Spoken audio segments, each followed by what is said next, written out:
I just finished recording Umaira's interview. She's a Malaysian ex-Muslim. Her story is a beautiful journey that she's documented as growing up as a Malaysian Muslim woman.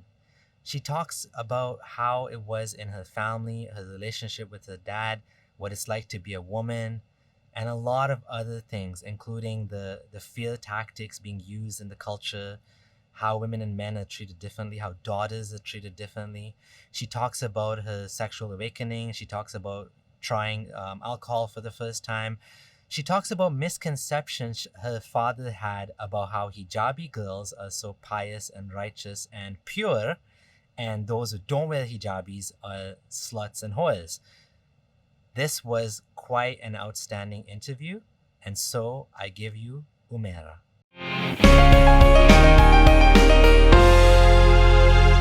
Hi everyone, welcome to episode 91 of the Friendly Ex-Muslim podcast. Hope you're all doing well today. Today I'm joined by Umaira. Umaira is a Malay ex-Muslimah.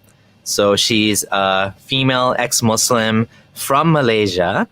For her protection, we're not going to tell you where she lives, and we're going to avoid some personal details. So unfortunately, based on the way the world is, she would have liked to share a lot more than she really can safely. So in order to keep everything, safe, we're going to keep some details out. But we're not going to let that stop us from talking about, important issues that need to be talked about.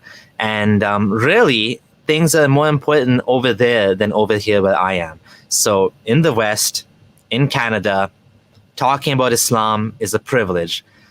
Over in Asia, in Muslim countries, obviously it's a privilege to be able to even talk about these things because it's dangerous, right? So there's a privilege that I have in being able to talk about these things safely that other people do not have. So there's a lot of courage needed there, right? Despite that, Umaira really wanted to share her story and to tell us about what happened, right? So Umaira, how's it going? Hi Abdullah. Thank you for having me here. Yeah, you're welcome. So how's it going? Tell us about, let's start at the beginning. Do you want to talk about what made you want to talk about this in the first place? Actually, before this, I'm not sure. I'm not sure. I always feel that I'm alone in this. I don't even know ex-Muslim even exist. Like no one really that brave to say that they are not in Islam anymore in Malaysia. So I always keep it to myself for quite long until I got to know some of you, and then make me feel like I am not alone. And then that is why I want to be here. I want those apostate Malaysian to know that we are not alone. Okay, beautiful. And you actually told me when we were doing the pre-interview, that you found out about the ex-Muslim term on TikTok. Yep. Yeah. Actually, the reason I go to TikTok, I'm how to say this. I know that I don't believe in Islam, but I do still wanna get even deeper about Islam.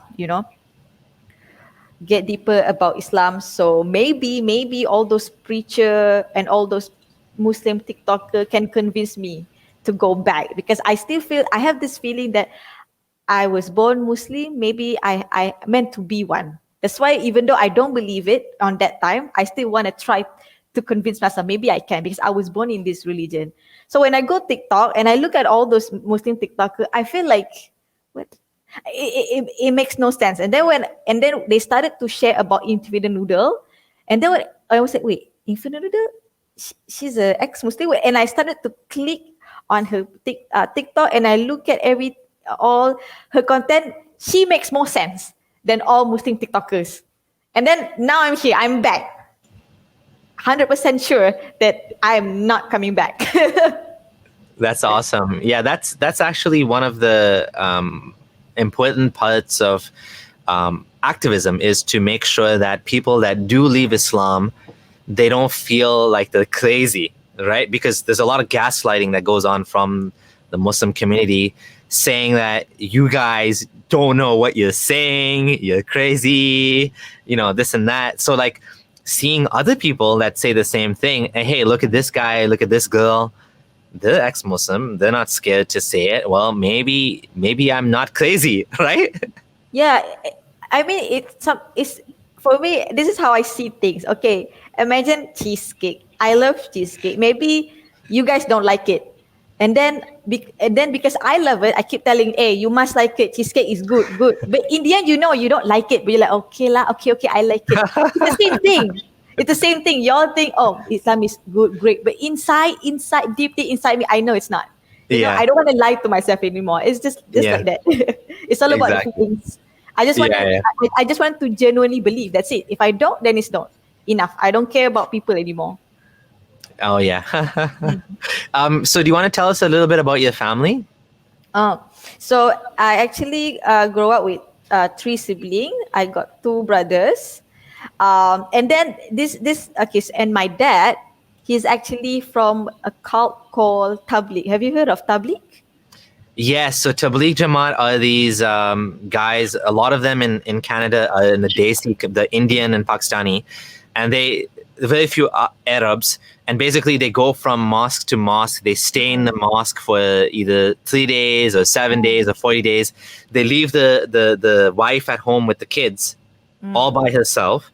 And they just go and they just live in the mosque, having this sort of like religious vacation, right, from the real world, where they read hadith all day and they go door to door knocking, trying to get more guys to come to the mosque and more guys to do tabligh, right? Yes, that is 100% true. Each of the points that you just said, everything. My dad left us for like 3 months, and they just say, "Oh, your mom can take care of you. That's what she does. Bye," just like that. Like, and then when my mom questioned about like why you go away, you need to take care of your kids. They need to have like at least feel your presence there, your support. And then my dad say, "Oh, so you said that I don't need to go there to pray for you, to pray for everyone? That's my job, my responsible to pray for you." So I'm like, what? Yeah, that's Tabligh, correct? Yeah. It's funny how they twist it. It's not, he's not actually caring for you because but he thinks he is. He thinks he's actually doing a good thing. Where like the religion has made him like flip his head, right? Instead of being at home with the family, being a dad, taking care of it. Let me share you one secret. Well, it's not secret anymore since I talk here. Yeah. My brother, when he was around 16, my dad bring him to the mosque for that vacation. And then when he came home, he looks like he's so upset, he's so annoyed. And then I said, what happened? What happened? What actually they do in the mosque? Oh, they just sleep. They wake up, subuh, subuh? Subuh, right? You call it subuh too. For salah subuh. Yeah. And then they sleep. And then they wake up, maybe afternoon, they eat. Oh, you mean, subuh, you mean Fajr prayer, the morning prayer. Yeah. Yes. So they wake up and they pray. And then they do some extra, I don't know, salah. And then they sleep. My brother literally follow this. They sleep until afternoon, and then they wake up, they read hadith, and then they chill at the back of the mosque, smoking weed. It's not weed, marijuana. I'm sorry, marijuana. Marijuana is weed. It's weed, right? Yeah. And then they, one of these tabligh asked my brother, "You want some?" My brother said, "No, it's okay. It's halal. It's fine." Like, how can you like invite my brother who's still teenagers?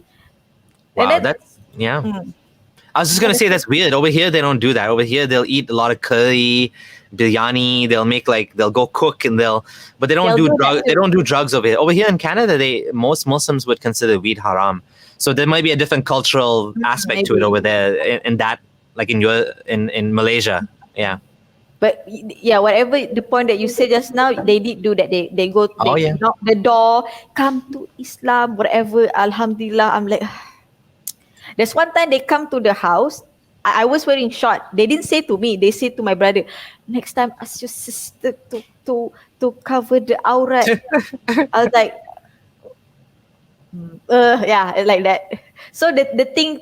Okay, my dad, he's a okay, since nobody knows me, so it's fine for me to expose him a bit. So when he was young, my dad, he actually like that wild kind of guy, like sleeping around, clubbing, chilling, like that. And then after married, suddenly he become like this. He's the one who told us that, oh, wait, I dad was like this kind of person. Now when dad find Islam, I feel like a better person, like that. What? So yeah. So the thing is, when I was 5 years old, okay, we go kindergarten, right? You know what's weird? My two brothers, my younger brothers and my big brother, go to the normal kindergarten school with like mixed gender, but I'm the only one who had to go to the Islamic kindergarten. I was like, Dad, why I need to go to Islamic one? Why I don't go? Because you woman, you need to learn how to behave around boys. You need to know to separate yourself with boys, and then you need to learn how to wear hijab. Can you imagine? I need to wear that long hijab. And then the painful part is that Islamic kindergarten literally beside my brother's kindergarten. I can just look at them playing football happily, mixed genders, while I been punished because I sneak in playing football with the male guys. Yeah. The Islamic teacher punished me. They kind of like hit me with a ruler. Why you play football with the male? Huh? You want to marry him? I was so confused. I was in that moment. I asked a lot of questions like, why me? Why can't I just play without thinking married? Why you giving me this pressure? I'm five. I just want to play football. It's like, yeah, that's my 5 years old. years old. Yep. At the age of 5, the hitting you for playing soccer with boys. I mean, that's crazy. Yeah, I hated that school. I told my dad I hate it, but he's like, it's good for you. You have to learn it someday. Yeah, it sucks. So I actually don't wear hijab just in that school, just to learn. So, but in real life, I didn't wear hijab at all. And then when I was 9 years old, I'm getting older. I've been bullied in primary school because in that primary school, how to say?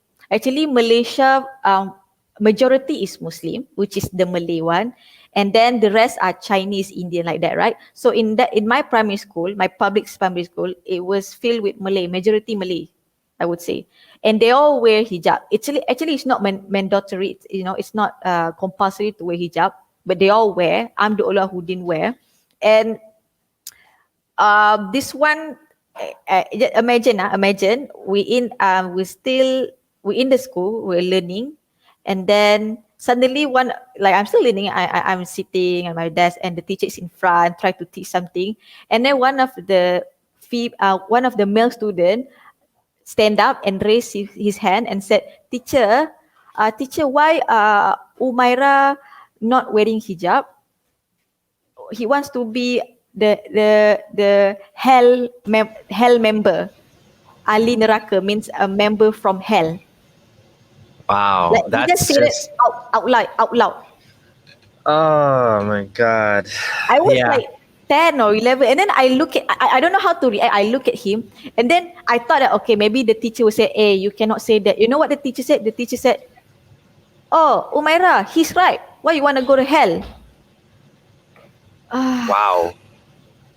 Jesus. And I got bullied the whole year until I can't take it. And then the next semester, I wear hijab. And I thought, okay, when I wear hijab, I never get bullied. And you know what? I maybe not get bullied because wearing hijab, but I got bullied by something else because I'm good at something. That's it. I was good at my something lah. Like I'm good at my education, very good. And then people start giving me all the letter, you suck, you think you so good. In the end, I still get bullied.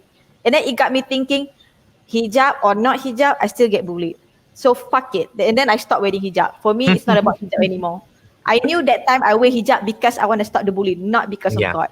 Yeah. That's it. Wow. Yeah. Sorry to hear that. It sounds tough. Yeah. Yeah. Not just that. Sometimes when my dad came home with a friend, a Malay guy friend, he was like, look at me. I remember I was like 10 or 9 like that. And then he asked my dad, yo, why your daughter don't cover the aurat? And then my dad said, oh, because she wants me to go to hell. Jesus, these people, they love applying the guilt. I know. They slap it on the guilt. They don't have good parenting skills. I mean, they should be like, I mean, even if they don't, they want you to wear hijab, there's a way to do it. I mean, there's a way to say lovingly, like, this is what we should do. But it seems like they don't have any sort of concept of like showing someone kindness. It's just guilt tactics, you know? Can I share you some photo? You know, when we were young, we always constantly been feared. You know, they don't teach us to love Islam. They teach fear first. Can I show you some like image of one of the magazine, number 1 magazine in Malaysia? I want to show you so bad. Okay. Okay, let's go. Share screen. Window, right? Okay, hold up. Yes. Yeah. Okay, can you see it? Hold up. Yep. Okay, so I'm gonna add it right now. Hold up. Okay. Yeah, we can see. Yeah. What is this? This is a tabligh photo. This is a tabligh photo. Okay. So this is an example of a tabligh jamaat, a group of guys having the little slumber party and pretending that they're doing good deeds, whereas actually. Okay, hold up. Okay, I want to go next. Let me know if you can see next photo. What is this? Okay, next. Can you see a photo? No. Of a high school? No, I don't see the photo yet. I'm still seeing the tabligh. Oh, really? What about now? Stop sharing and share again. Try that. I think you might have 2 windows open. Oh, okay. Let me. Okay. Stop sharing. Share again. Okay, hold up. Share screen. Go window. Okay, this time will work. Okay, how's now? Yep. I can see now. Yep. So this is our high school uniform. Oh, okay. Okay. Okay, so wait. How to go next? I cannot go next. How? Why cannot go next? Last time when we tested it, it worked, right? Yeah. Now it doesn't want to work. Okay, one last time. Yeah. Let's go. Okay, what is this? Okay, I'm gonna open again. Okay, this is very interesting to share. Yeah, no, this is gonna make it more interesting for sure. Okay, there we go. I can see the magazine. Okay, this magazine. Okay, if this is magazine when I was in primary school, like that. In early 2000, this book is very famous in Malaysia. This book literally talk about Islam, but more about azab kubur. You know azab kubur? So the punishment in the grave. Yes. Yeah. So this photo, okay, let me read it. Ular terkam jenazah pelacur means a snake attacking a prostitute dead body, something like that. Okay. And then is this a kids magazine or like for everybody? It's for everybody. Okay. The thing is, most of Malay, my family, my grandparents all have this book. Okay. So sometimes when I say, what's this? Oh, read, good for you. You read. So I read it. I mean, and then when I read it, it scared me, you know. And then my grandma would say, see, if this what happened, if you want to be prostitute, this snake will come to you. God. Jeez. It's scary, you know. Yeah. Wait. Okay. This is all the book. Okay, talking about jinn. The first photo here, you see like a 8 people. It says that someone turned into 8 because mocking Surah Yasin. The hell? Specifically mocking Surah Yasin. Yep. Okay, What and if then you mock a different surah? But that's interesting. They're saying, but nobody turns into apes. But they're saying you can people this. They're saying this is like a real thing that happened. yeah, they say it's true story. All this for them is true story. It's like we need to learn from the learn lesson from this. Okay, the beside one is very funny. Orang minyak mengganas. Okay, orang minyak. Okay, we Malay we believe. Okay, you know, vampire, right? Vampire is a human that have contract with devil, right? So and then they need to drink blood, right? So they can still keep living, right? Huh? Correct. Yeah. Okay, this guy, okay, this Malay guy, he made contract with devil, so he needs to rape a lot of virgins every night. What? Yes, yes, rape virgin every night to stay alive. So weird. Yeah, It's like a movie. I don't know that's Malay. And they're saying this is real. Like they're saying so. Yes. They're saying this guy, this Malay man, made a deal with the jinns, and the only way he can stay alive is by doing this. Yes, they even have make movie about it. It scared the shit out of me last time. Wow. So what are they trying to say? Like, what's the point of this? Don't So- make deals with jinns? Yep, something like that. Now you become this horrible black looking guy. Let's say Oh my black guy, like literally black guy, like black naked guy. Yeah, and then the beside one is talking about someone dream about her uncle. The down one siap masjid tawaf di heret kubur. I don't understand this one. The middle one is about flies cover up the dead body. Okay, and then the last one very scary. Paku berceracak di kepala bosnya. Nails. As you can see the photo, right? There's a lot of nails in this woman face and head, saying that this is what happened if you're a hoe. If you're a bitch, you're fucking around like this. This is what happened to your grave. So don't have sex before marriage. That's the lesson. Oh my god. It's interesting. It's interesting to me that there's a lot of focus on the punishment, the grave, adab al-kubr. I know that is a part of Islam. That when you, for people that don't know, there's this concept that because the Day of Judgment, I'm guessing because the Day of Judgment is coming, not, it could be a long time away. So Muhammad came up with this concept, oh, well, even in the grave, you'll be punished, right? Or you'll get a little window into paradise. It's not as much emphasized over here. I mean, people do talk about it. I know even some sects doubt it. For example, Hizb ut-Tahrir, this one Islamist group over here, they don't even accept it because it's based, I believe it's based on an ahad hadith or something like that. So they don't even believe in punishment in the grave. But it seems like in Malay culture, like it's emphasized a lot. I know. I don't know what to say. It's interesting, yeah. Okay, and then I remember last time. Okay, you know last time we don't have TikTok. Last time we were like 2000 early, right? We don't even have WhatsApp, correct? So we have this like 3GP phone. So last time there's a lot of video that been spread around in Malaysia saying this. You see these two photo? It says these two been cursed. Okay, so the first photo saying that a kid being very, how to say, ungrateful to the parents. So now been cursed by Allah, become this human-looking ray fish. And it's a video, it's a video, and then the background of the video is like Quran, ayat Quran, like Allah. Yeah. It sounds so real. I'm like my dad show. You see, if you've been ungrateful, I say you pray, you don't want to pray. You see, this happened to you. Yeah. And then the beside one that looks like dog, even scary. It's they literally give description. It says that this kid kicking Quran or something. The mother is praying or something, and this kid like disturb her. So he's been cursed to this whatever. Wow. Like they're so petty. They're saying that kid disturbed the mom when she's reading Quran. Like they're actually trying to, this is like mental abuse on children. I mean, it's not like, okay, this guy was robbing someone or like stealing or doing drugs.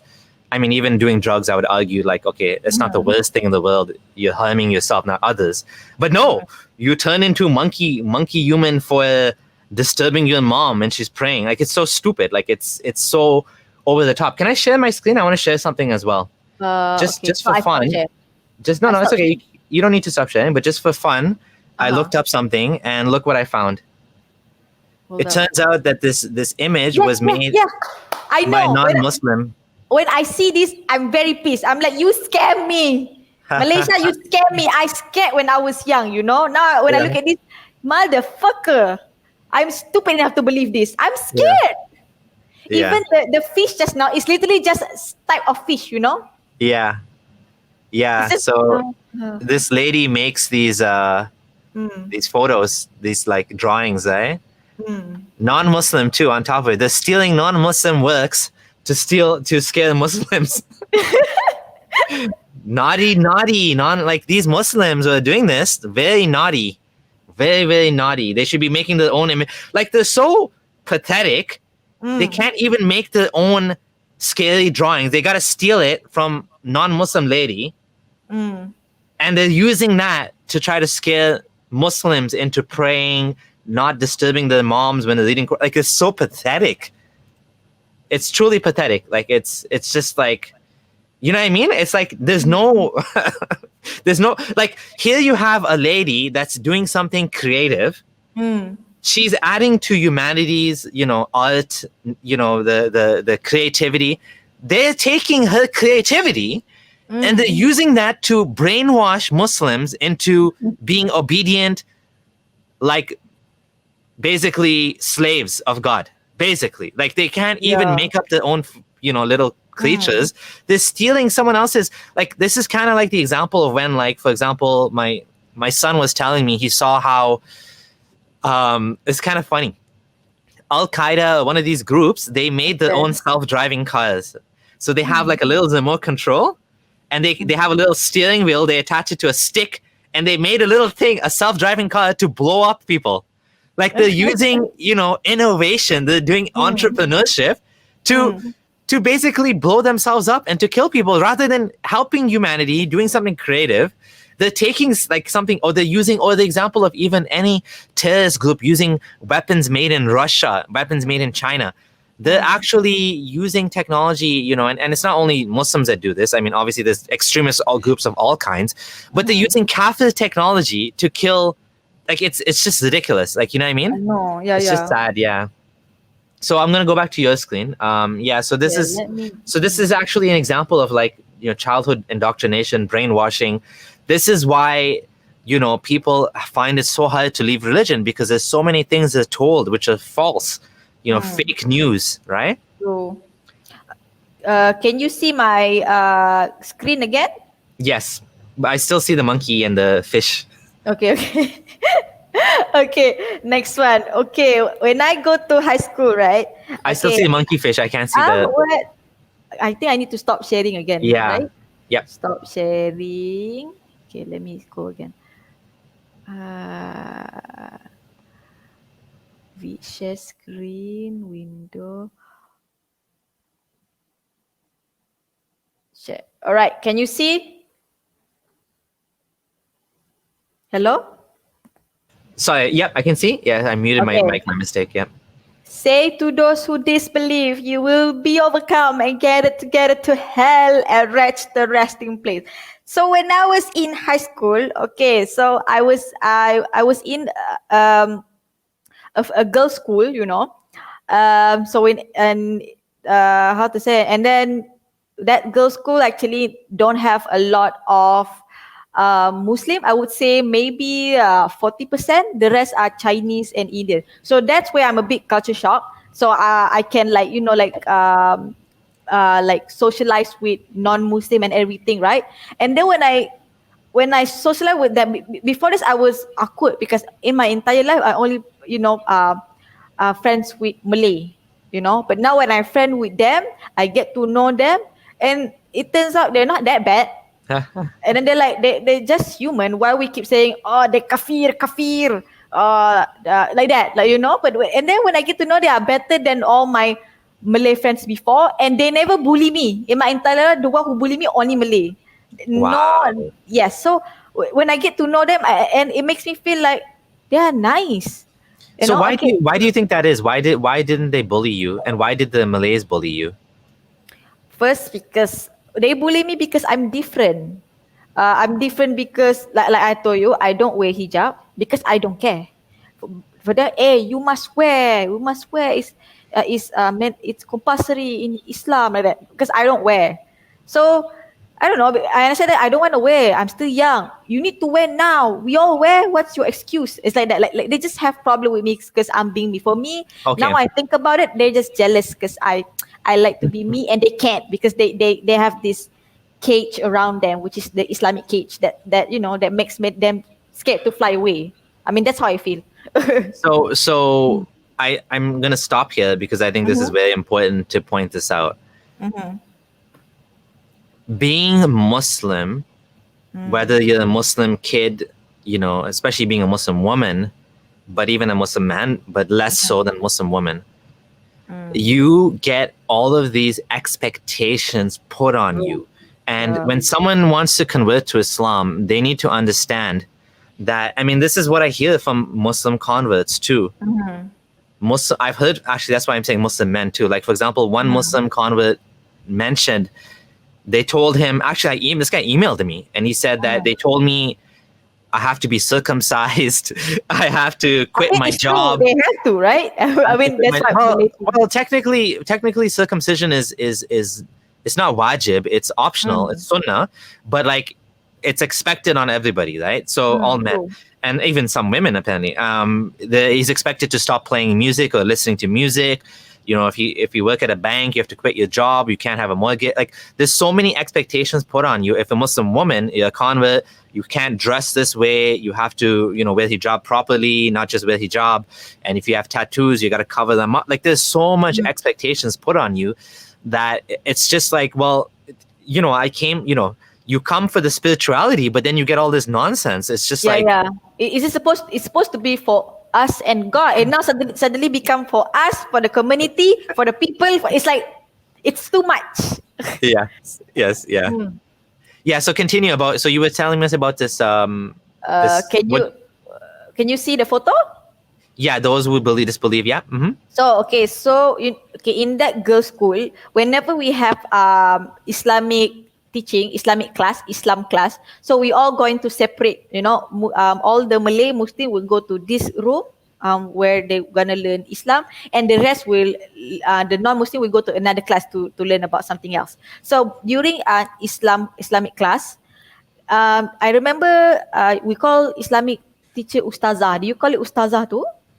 Well, we use different words, but yeah, Ustaza is one of the words we use. Yeah. Okay, so I'm gonna say Ustazah. So the Ustazah, we are talking about this, about we are the chosen one.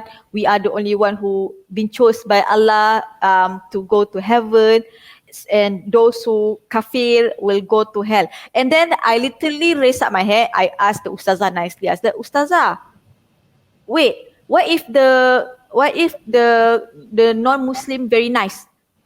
Yeah, they are nice, good for them, but they're still going to hell. But they are nice people. Yes, but they're still going to hell. But there is Muslim that actually very bad. Yeah, but if they pray, they can still go to heaven. I'm like, wait.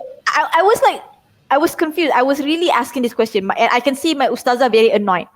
Because that time I already become close to one of my Indian friend. Like, she is so nice. She's so nice. Like, I never met this nice, like super nice. So how come this nice Indian girl go to heaven, like go to hell? Like what? So I said, but I met a very nice non-Muslim. How? They're very, very nice. They're very nice. They deserve heaven. And then my Ustazah said that is our job to make sure they convert. If you love your friend, you must enlighten them. So let them believe Allah. Then all the good deeds that they do in the world will be count. I'm like, the fuck?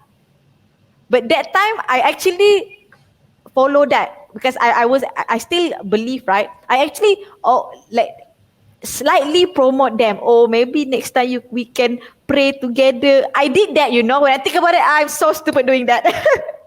I did that because I want my friend to go heaven. That's it. That time when I was still believe, because when I think about it, it doesn't make sense. So yeah. It doesn't make sense, and it's a problem, especially for Muslims living in non-Muslim minorities. I remember in university, this was a big problem for many of the Muslims, especially Muslims that are like more culturally Muslims, where Islam is an identity for them, but they're not really religious, and they struggled with this idea that all of their friends are going to hell, and they're good people, like you said. You can see the good people. Like you said, they actually treated you better than the Muslims in your case. So why should they go to hell? And this is a problem that many imams are faced with, that there is no solution to, because, well, basically the solution to it, which some non-Muslims came up with, is that, well, if they don't know about Islam, then they would be excused, or they'll be tested on the day of judgment, or something. But the problem is basically this isn't even mentioned in the Quran, right? They're taking some idea that you didn't get the message, because the Quran says everybody was given the message, a messenger was sent to all nations.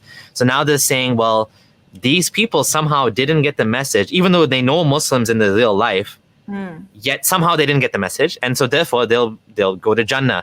And even I remember some of the Muslims would even twist some of the Quran that says those who believe, whether Jews or Christians or Sabians. Now, of course, that excludes Hindus.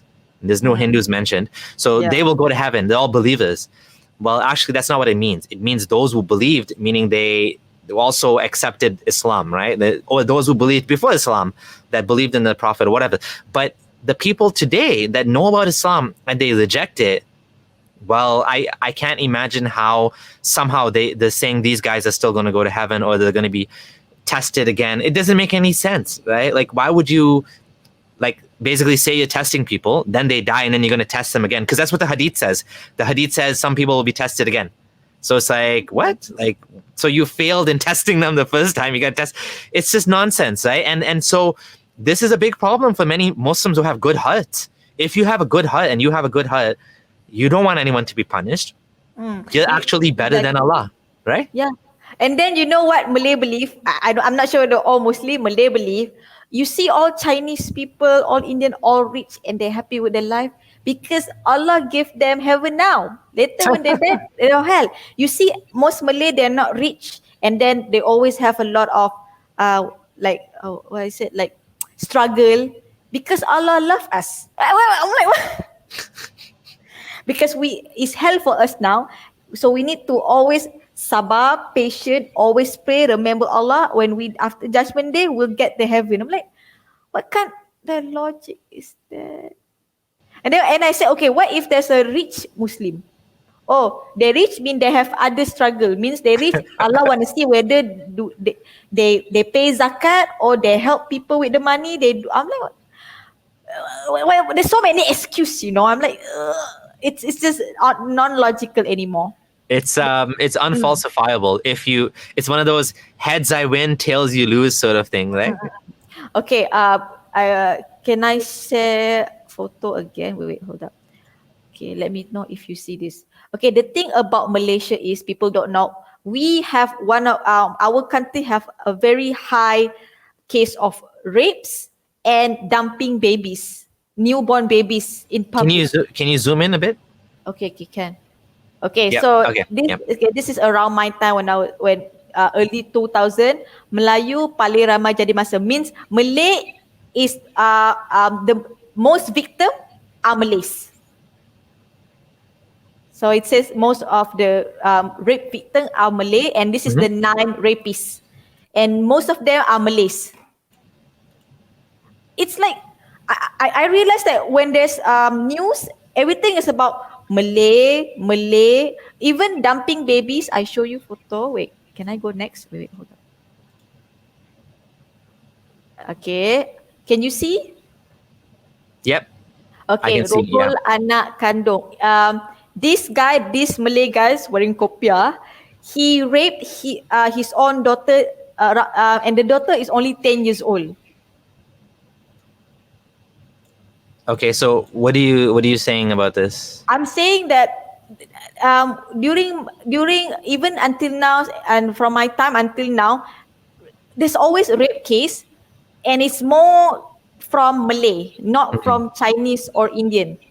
We're Uh, uh, supposed to be the best religion. oh, Why okay. most of people like this? It got me thinking. Even this one, okay, Yeah. baby dumping in Malaysia, means some teenagers they had sex or somewhere, and then when they pregnant, and then they don't want the parents to find out. They give birth themselves, and then they just dump all these newborn babies in public. Oh, wow. This case really high during my high school time. Even our school always have campaign about don't have sex before marriage, don't drug or whatever like that. It's more emphasized about don't have sex before marriage or else this happen. But it got me thinking, why only Malay? Because Chinese don't care about sex before marriage. Why they don't have? It got me thinking. Why only Malay have dumping problem? Okay. You see baby dumping on the rise. It's very, even someone actually dump baby around mosque. Wow, geez, yeah. So this is caused because of the culture of purity, of no, you can't have sex before marriage. All of this is leading to these social problems. That's what you're saying, right? Yeah. Even last time in high school, okay, imagine, okay, like I told you, how to say, when I go to, I actually from the girls' school, I moved to public school because I moved house, and then when I go public school, that school, I have to wear hijab. It's compulsory. There's nothing I can do, so I wear. When I go there, most of the I would say 100%, 80% Muslim student, they like, when there's no teacher, they're kissing at the back. They go to the stairs, kissing or do something like that.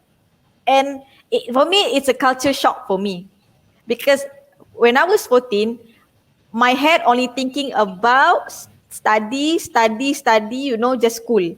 When I see all this, especially the one who did this Malay, I'm very shocked. And this school is very, I would say, very religious. Every time where's, do you call it Zuhur? Praise Zuhur? Zuhur, is it? Zuhr, yeah, Dhuhr, yeah. Zuhur. Okay. So by the time when there's praise Zuhur, we all need to go. The teacher will gather us. We're going to the mosque around our school, and we need to pray. Like it's that a religious school. Oh, yeah. Okay. Yep. So it's very strict. Sometimes for a woman, right? If I say, oh, I cannot, I'm on my period, the ustazah will literally put her hand on our, on our to check whether we have tampon or not. Wow. Can you see the photo? Yep. Yep. So They make you prove that you're on your period? yep. Or else, yeah. So yeah, exactly. So for in my case, every time when there's Zoho, and then when the teacher tried to control us to bring us, to the mosque, I actually sneak in and then run to the bathroom so many times. Yeah. And then I got caught, and then the teacher said, "Why you go to the bathroom?" I said, "I want to clean myself." Why I Yeah. never see you pray? Because I Yeah. don't want to pray. Yeah. You know what? If you don't want to pray, I don't care about you no more. You do whatever you want. It's between you. What he says? He says something about you get your part during Judgment Day. I'm like, what? Oh my Yeah. God. More guilt trips and threats. Yeah. I'm actually.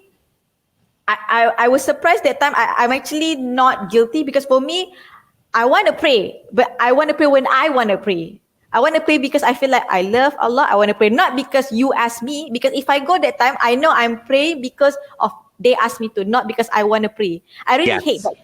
Yeah. For them, right? They said if we force us, sooner or later we feel that it's normal for us, and then we start praying. What kind of logic is that? Yeah. I can't. I told my mom, I don't like when someone force me pray. I love to pray. Let me love myself. Let me try to love it. Like Yeah. so yeah, like that lah. So I really hate it. Okay. Anything you want to ask before I move on?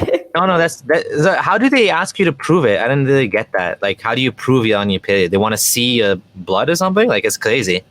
they like I would say this is considered harassment. They literally like how do you say it? Rub put the ustazah put her hand at my vagina area and then like try to press it, feel whether there's tampon or not. You get what I'm saying? Wow. Like that. That is crazy. Yep. That is insane. Yes. So right now, a lot of students, mention about it and then make a report about it. Now only they take it serious. Before my time, they think, oh, that is normal. That's what you get because you lie. Wow. Seriously. That's crazy. Right now they cannot do that anymore because there's a lot of students feel uncomfortable you doing that.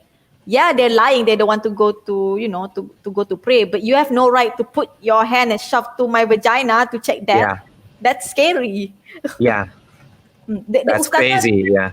The ustazah literally said that she's doing her job to make sure we pray. Like she basically think that she's doing her job. Like there's nothing wrong with that. Oh my God. I'm like, ayo. That's nuts. Yeah. And then again, when I was in that school, I got bullied because again I was different. There they all wanna have boyfriends, girlfriend. I'm not sure whether this is normal in your high school time. It's like having boyfriends and girlfriend is something they want to proud of, something like a trend in the school. Because I don't have one, and then when I start being friend with boys. And then all the female students think I want to take their boyfriend. They thought you want to steal their boyfriends? Yeah, I mean from the story that I told you that about my kindergarten that I play football with boys, it's obviously shown that I'm okay around boys because Yeah. I was born with two brothers, so I'm okay with that. But some female think I want to take the boyfriend away, and then they literally wait for me until the school end, like a gangster. They have their own group. And then try to like warn me, hey, new girl, you come to my man again, you know what happened after school. Wow. Oh my God. Anyway. They're Malays. But the Malays are not supposed to have girlfriends, boyfriends. I don't know. That's why I'm confused. I did tell them, you wear hijab, you go to pray, why you have boyfriend? You don't even pray, how do you know? You go to hell too. Like, that's it. That's how they counter me back. Just saying I'm not pray, that's it. Okay, so you have a boyfriend. Mm-hmm. No, but you don't even pray. What? It's still wrong to have a boyfriend, right? Yeah. Now you don't wear hijab, you also go to hell. But that's pretty funny. Yeah, if you don't pray, you don't wear hijab, means whatever said from your mouth doesn't matter. Oh my God, that's funny. I'm like. And then I got bullied so bad. I told my dad, please bring me back to the girls' school. I don't want boys. I don't want boys in the school because of this fighting over boys. Because when I was in girls' school, we don't have this fight. We just have fun. And then I realized the reason we all wear hijab because there's boys. So, and then I would say the teacher is a bit like misogynist. Most of the activities like they prioritize boys activity. I got bored when I was in girls' school. There's so many things I can do. I can go gymnastic. Gymnastic we have to wear short and everything, right? They don't have that, so I need to go back to the old school. And then when I go, it's like heaven.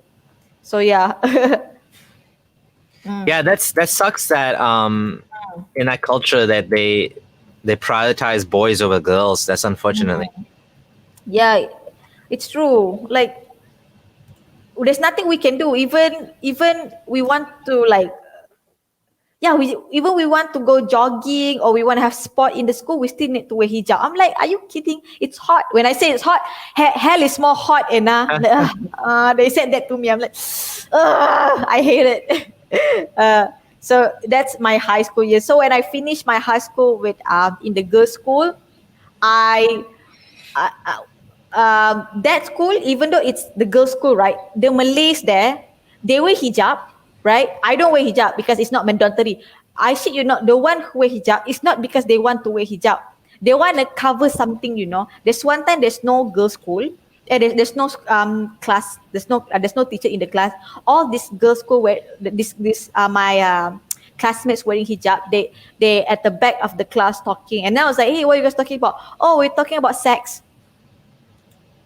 They literally share about their dating life. Oh yeah, I already do this. I was so shocked. I'm like, you guys had sex? Like, yeah, why?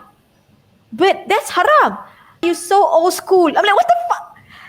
Can you imagine? I don't wear hijab, and my Islamic religion, my Islam, education is C. So I'm like, yeah, and then they're like, yeah, they wear hijab and everything, and then they open their hijab. I can see, what you call that, the mark, the love bite. Which one? Is it the love bite? Oh, you're talking about on the necks? Yeah, on the neck The one. kisses. Yeah. The So they wear hickeys. Yes, they wear hijab to cover that. That's funny. And then they proudly say, oh, I already lost my virginity. And then they say, when is your turn, Umaira? I was like, huh? I was so confused. So it got me thinking, if all the Malay teenagers like this, no wonder there's so many dumping babies. Oh my God. That you know what this is this is an example of how, I read once that there's more abortions in the deep south, in the religious states in the US.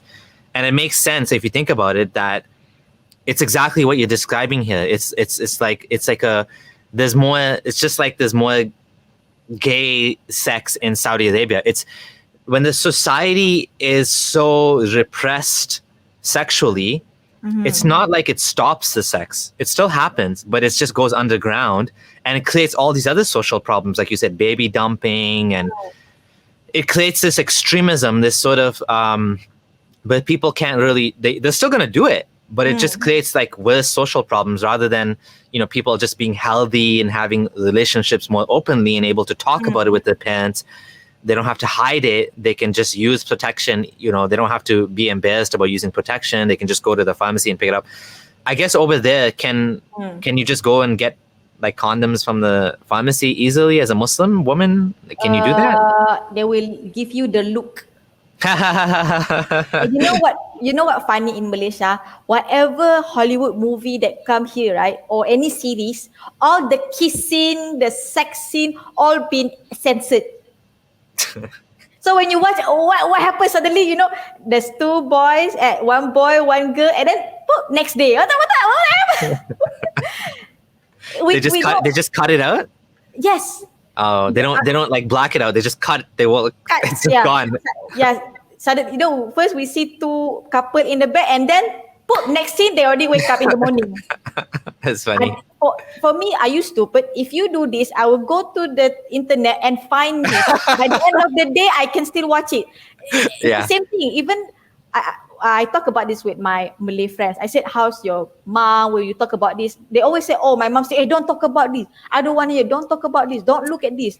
But I very grateful that my mom, when there's a Hollywood movie like that, and I say, Ma, why go next scene, Ma? What happened to the scene? My mom will explain, oh, actually they're kissing, kissing because they're couple, like that. So I'm so happy that my mom very open about it. So I don't need to I don't need to secretly doing this, secretly watching porn or whatever.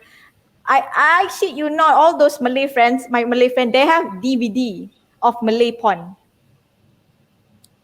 And And I was surprised. And then they said, why you watch this?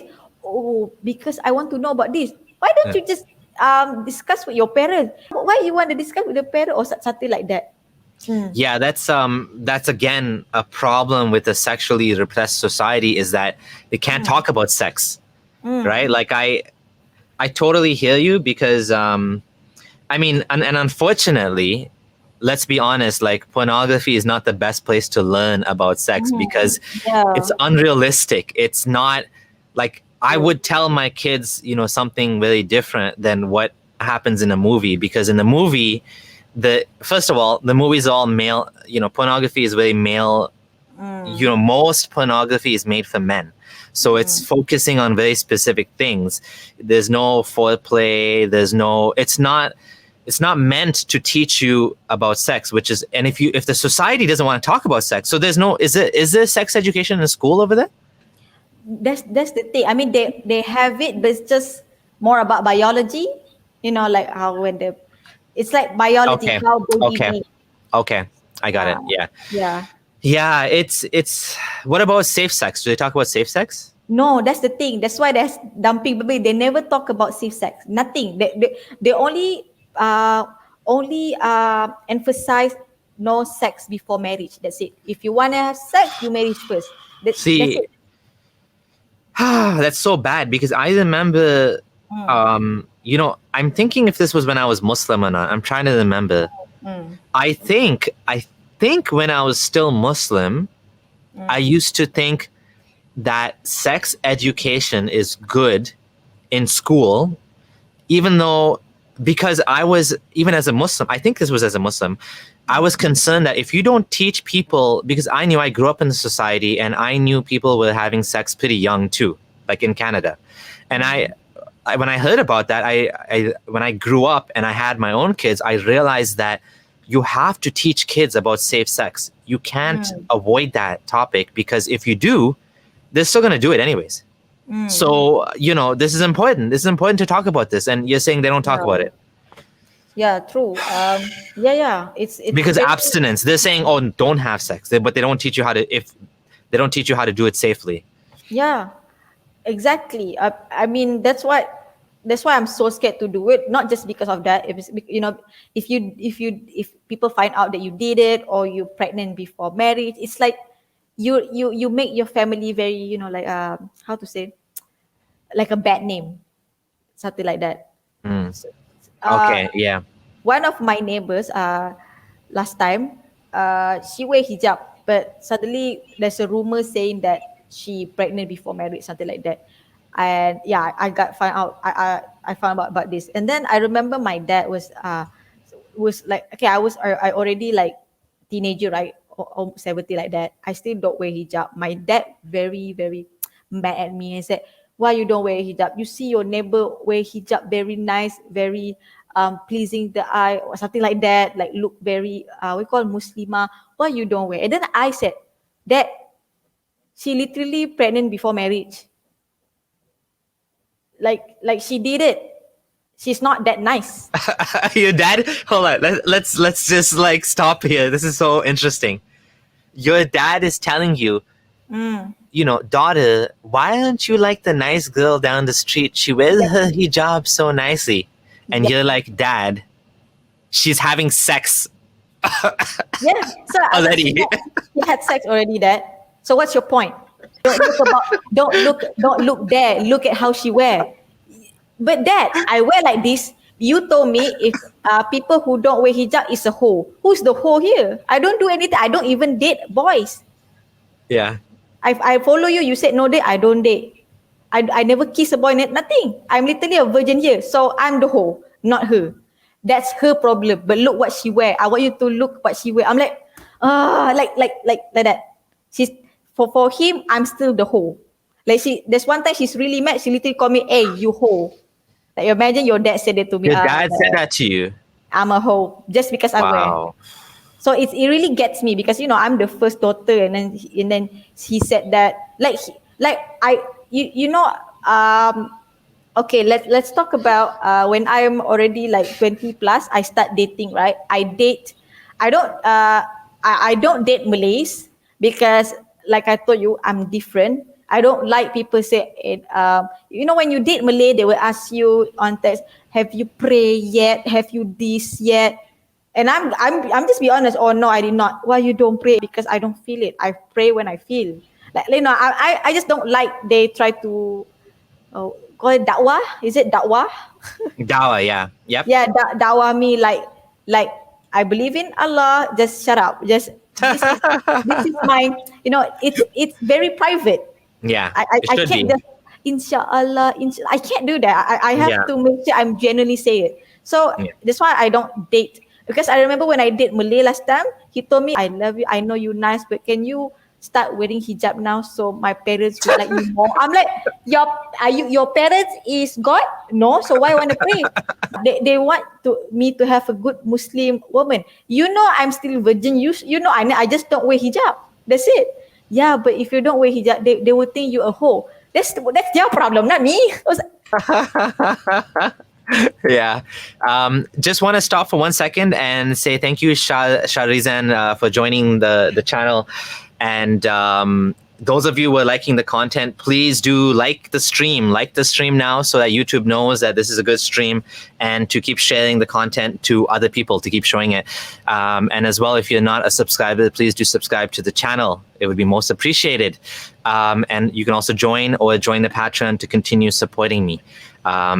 This is actually an amazing stream. I love how you've coming with like the screenshots, the pictures as well, and like lots of interesting.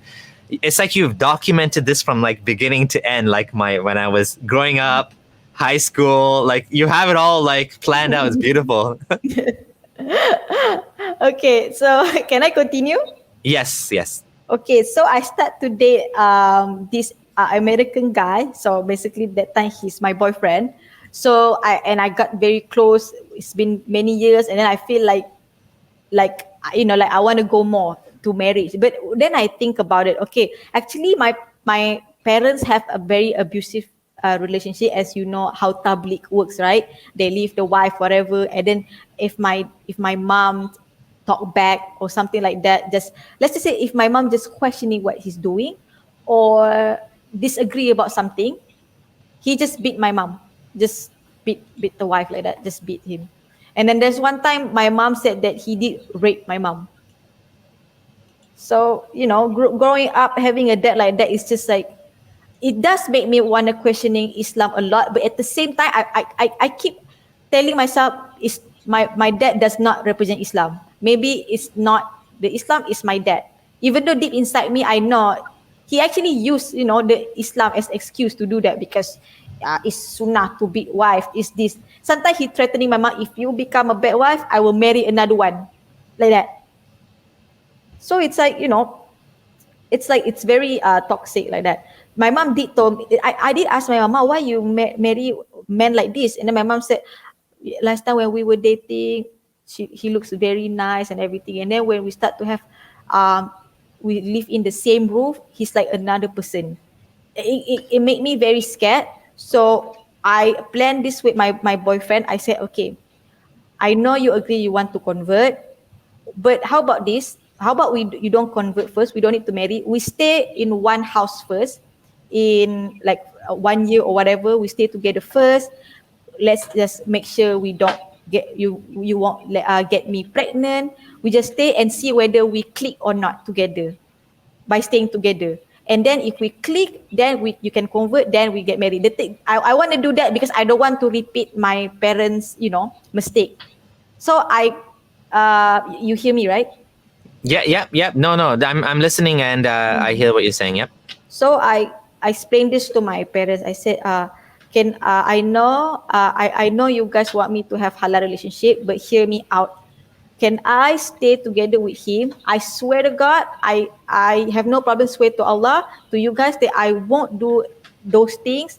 I won't get pregnant. Let me stay with him. I want to see what kind of person he is in one roof, in one house. I want to be confident and comfortable with him. Then I swear he will convert, and then we get married. My dad was very angry. He said, stay together also haram. Marry first. I said, Dad, you cannot he doesn't know me, and then he doesn't know how Islam works. You can't expect him to just convert. Let him stay with me. Let him see how Muslim is. Let he just be with me first. I cannot marry just like that. You don't do it, like it's actually a war. So basically, it's not happening. He really think it's a bad idea.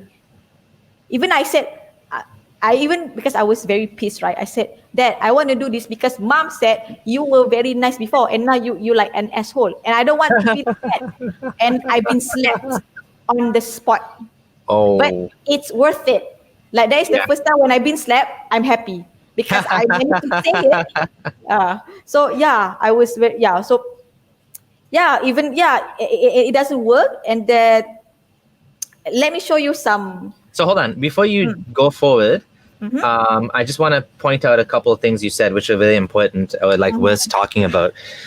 The first thing you said that was very interesting was that, you know, your dad was abusive to your mom, and you used to at sometimes wonder, you know, doubt Islam, but then you would say, well, maybe it's just my dad, maybe it's not Islam.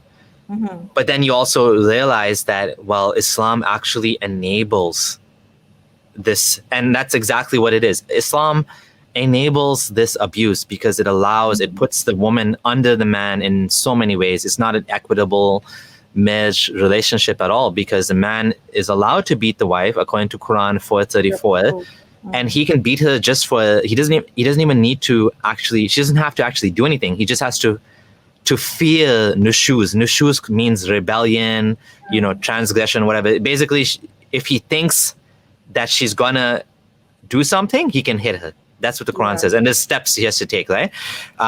So Islam actually does enable abuse. It does, right? And you were right to recognize that. And sometimes Muslims will say, "Oh, look at all these ex-Muslims. They had bad relationships with their parents." Well, you have a good relationship with your mom, and you had not so good relationship with your dad because your dad is not behaving like a good person. So, but you're smart enough to think about this and recognize that it's the system that's a problem. The man is a problem too, but the system is also making it worse, because imagine Islam said you can't beat your wife. Wouldn't that have been better? Wouldn't that have enabled? That would have taken away the ability of bad men to hit their wives. Because if a bad man wants to hit his wife and he's Muslim, well, he's allowed to do that according to his religion.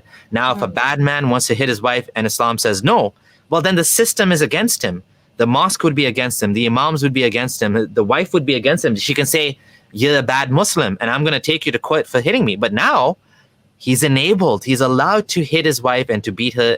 And unfortunately, you know, that's the religion we ended up with. You know, people say it's the best religion for women, it's the best religion for humanity, but it actually is the worst in many ways, right? I'm not sure this is Muslim or Malay culture. Do you have dowry when you want to get married? Yes, mahar, right? Mahar. I hate that so much. I don't know why do you hate that? The women get the money. Okay. In Malay, we don't get the money. The money goes to our parents. That's weird. You know what? I think that happens even in Arabic. You know, that's probably common in Muslim. Because the parents, the one who you know, the one who give us the what do you call the wedding? The one not the wedding. How's to say? The one who, you know, if the man asks permission, right? They're the one who give the how much is the dowry. That's what I'm saying. Okay. They're the one who negotiate it. They negotiate the amount. Yes. Yeah, but so this is the craziest thing to me. So when I wasn't born as a Sunni Muslim, I became Sunni Muslim. So as an Ismaili, there's no mahar. You just get married, unless I don't know about it, but like you just get married according to local traditions. So like you don't give money to the wife, okay? But like when I became Sunni Muslim, I learned, okay, I need to give my wife a mahar. I need to give her a gift. It wasn't for her family. Well, in her case, her family's not Muslim, so they weren't involved in this anyways. But like when I hear that, you know, it's changed in this way that the family, like many Arab women and like moms and dads will expect like a house and jewelry and this and that, and they take it. I'm like, this is like so strange. Like they've taken away what the wife is supposed to get, and they're taking it now. And so in Malay culture, it's also like that. Yep. Okay. You want to know why I don't like? Okay, imagine.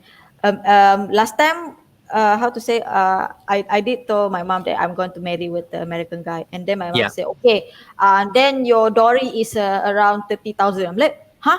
Why so expensive? Because you're still virgin and you nice. You can work. And then he's American. Of course he can afford. I'm like, that's not the point. I don't want dowry. You must. It's in Islam. I don't want. If you, this is how I explain to my parents. If you do that, he will feel that okay. You know when you buy a car, okay, this car is 30,000. This is how I feel. Okay, this car 30,000, so I must pay this car. Okay, I pay. So when I pay this car, this is my car. So whenever if the seller say, oh, can I have my car VCB? No, I pay full price 30. So I get to say whether she can come back to you or not. That's how I feel. I think this is how male think. Or example, I paid 30,000, and then I found out this female is not virgin. I paid 30,000, you're not virgin. Waste my money, and then I feel like I want to abuse this girl because like you get what I mean. Yeah, it's commodifying you. It's making you into a commodity, right? Yeah, it makes you feel like you're buying something, and then when you're not satisfied with it, you just want to abuse whatever you just buy. Stupid, I pay you. It's like that, and then that's why I understand why last time my mom don't always visit her side, like her family side. Why? Because my dad say, oh, you need to follow me because after married, you need to listen to me. I think they have this kind of mindset because they feel like they're paying you. That's how I feel. Oh, interesting. That is very, very interesting. I spend my life, what do you call it? I have this money just to marry you. So you are mine. So I'm scared of that. So I told my dad, my parents, I don't want dowry at all. I just want a Malay, just convert, sign, that's it. No. And then, yeah. It's interesting that I don't want my boyfriend to feel that he bought me. Yeah, it's kind of weird, right? Like in like many non-Muslim cultures, what they do is, I mean, and even some Hindus, I think, have this dowry thing. So true. But like, I'm just saying that what makes more sense to me is that the husband and wife give each other a gift, like a wedding gift, right? A lot of times in this culture as well, the man will buy a woman a wedding ring, an engagement ring. There's nothing wrong with that. But like this, I agree with you that it's weird. In Islam, people don't know this. Most people don't know this, and even they used to get mad at me for saying this. In Islam, the contract between man and woman is for the woman to give the man access to her vagina and her body in exchange for the dowry. Her primary responsibility in the marriage is sex and child rearing, and his primary responsibility is maintenance. It's kind of weird. Like, it's not like two partners together. It's I'm paying you money for sex, basically. And you are, that's the main thing. Because in Islam, a woman is not allowed to deny the husband sex. I know. That pissed me off. Even the Islamic preacher here said the same thing. Yeah, and that's marriage in Islam. It's kind of weird, right? It's almost like, anyways, maybe we talked about this a lot. Yeah. So this part of me feel like, like, how am I going to have relationship with this American guy? I don't want to get. There's one point where by the time that he stay at US, I literally just want to move US and just disappear. So I don't need to get married, because like it's very, like I feel like I that time I realized when I want that, I'm not doing for love. I want to get back to my parents. Oh, okay, you know what? You always control me. Now I'm married to this man. Now he control me, and then I'm gonna say, oh, I cannot visit you guys because I need to listen to my husband. I want to. That's how much I'm very angry with my parents. I really want to do that last time. So yeah. Okay, this is actually okay. Okay, this woman, okay, she's a Malay, and then this is an Indian guy. So they both get married in Indian style, and then they post it on social media, and then the Sharia law, the Sharia court, all the Muslim in Malaysia pissed about it. And you can read here, government has asked Malaysian woman Ili Najwa Sadiq, who is married to Indian hockey captain, to come forward and explain their religious status. Deputy Minister in the Prime Minister Department, she said government sensitive about such matter. Ilia Najwa will be called in as soon when she returns home. Like, it's not like why they want to go to someone's business, like you get what I mean, Abdullah? Yeah. It's so ridiculous that why are they interfering in this private matter between her and her God and him and his God and whatever the relationship, right? Yeah, so I'm scared that so last time I scared if I do that, if I go to US and then if they find out my photo, they was asking like this, and then questioning me, and then I become famous because of this. So it's like it's very hard for me to get married, last time. So I ended up end my relationship with him because I feel it's not working, not just this matter, about everything else. So yeah. Oh my God. So let me see what I want to Recharge your iman. Okay. So I want to share something a little bit funny. So I don't know whether you also believe this or your culture. We believe if we have low iman, we can easily do all the haram stuff, like, I don't know, zina. You know zina, right? You call it zina, adultery or fornication. Adultery, everything, all the stuff. I remember my ustazah said, no matter how high or low your iman is, if you stay one room with non-mahram, you will definitely 100% confirm will have sex, because the shaitan will take over your body and your desire will go up, your iman go down, you will definitely do and then lose your virginity. 100% confirm.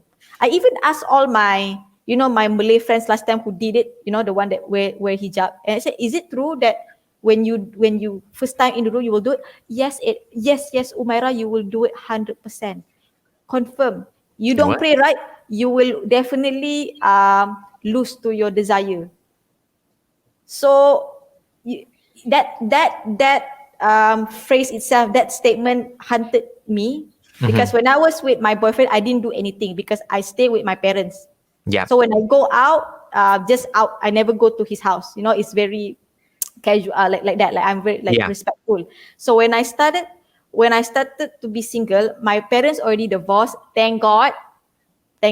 So my mom's happy now. So when they divorced, I started to live by myself. I don't want to live with both of them. So that time I kind of explored the the single life. And I started to hook up because I wanted to challenge this statement of, if I low iman, I will definitely lose my virginity. I challenged this statement. I just literally just go Tinder, see cute guy, go hook up. I know what I know what they want. I just kind of go. So I went to the hotel. I was nervous, but I'm like, okay, I this is in my head when I was in the hotel. Okay. Yeah. It's been years I don't pray. I maybe believe in Allah, but I don't pray. So if I don't pray, means my iman is low, is very low. So I should feel horny and I will definitely lose my virginity. First time, okay, that is my first time with a guy. You know what? Nothing happened because I'm not into it. Yeah. And then I go out. They're scamming me. What the hell? I was very pissed. I go home. And then I shared to my Indian friend, you know what? I didn't do anything. What? You didn't do anything? Yeah, I did nothing. Like, I did nothing. Am I lesbian? Like I don't understand why I did nothing. It's like, am I not interested? And then I go with another guy. He's cute. Maybe we do kissing. I still have my virginity. So I'm like, you guys fucking serious? It's not my problem or my iman. It's you guys. You're the one who's horny as fuck and sex addict. And you're the one who need to pray, not me. I didn't pray and I'm okay. Like, That's make me feel. That's how angry I'm. Like, wait, yeah. That's why I'm like, okay, you know what? I don't want to pray. That moment, I make it clear. I'm not gonna pray because it doesn't affect my, my humanity or Yeah. myself as a person. Yeah. And then slowly I start drinking because they said, I don't know whether you believe this also. We Malay believe alcohol is like Satan's peas. Pee, Yeah. urine, yeah. So once you drink it, you will confirm addict to it. You will go drunk. Confirm. Yeah. They said confirm. Okay. I never drink in my entire life. That year itself, after I experiment my sexual life, I experiment drinking. I drinking. Wait, that's it. And I drinking again. It's not that special. It's just It's just a drink. And Yeah. even until now, I drink. I never get drunk, and I'm not addicted to it. Even one point, I bought white wine. I put it in my fridge. I want to see whether I addicted to it. That bottle of wine stay 1 year. I didn't even touch. Yeah. So that's how much I want to experiment with all this Islamic statement. I'm like, this is bullshit. I don't pray. I'm supposed to have low iman, and I don't do all the stuff. Yeah. While last time they all pray, their Islamic education was very good, but they did all the stuff, and they like, what is wrong with? I realized our religion had nothing to do with me. Whatever Yeah. you do, it had nothing to do with religion. If you're a horny sex addict, you're already a horny sex addict. If you're not, Yeah. then you're not. It had nothing to do with your iman. So yeah. That's a good point. Like a lot of there's a lot of fear mongering and like a lot of slippery slope. People like Muslim preachers will try to make you feel like if you drink one, you're gonna be drunk and you're gonna be like homeless. You're gonna be an addict. If you're gonna be sleeping with every guy. If you're not Muslim or if you're not, your iman is low.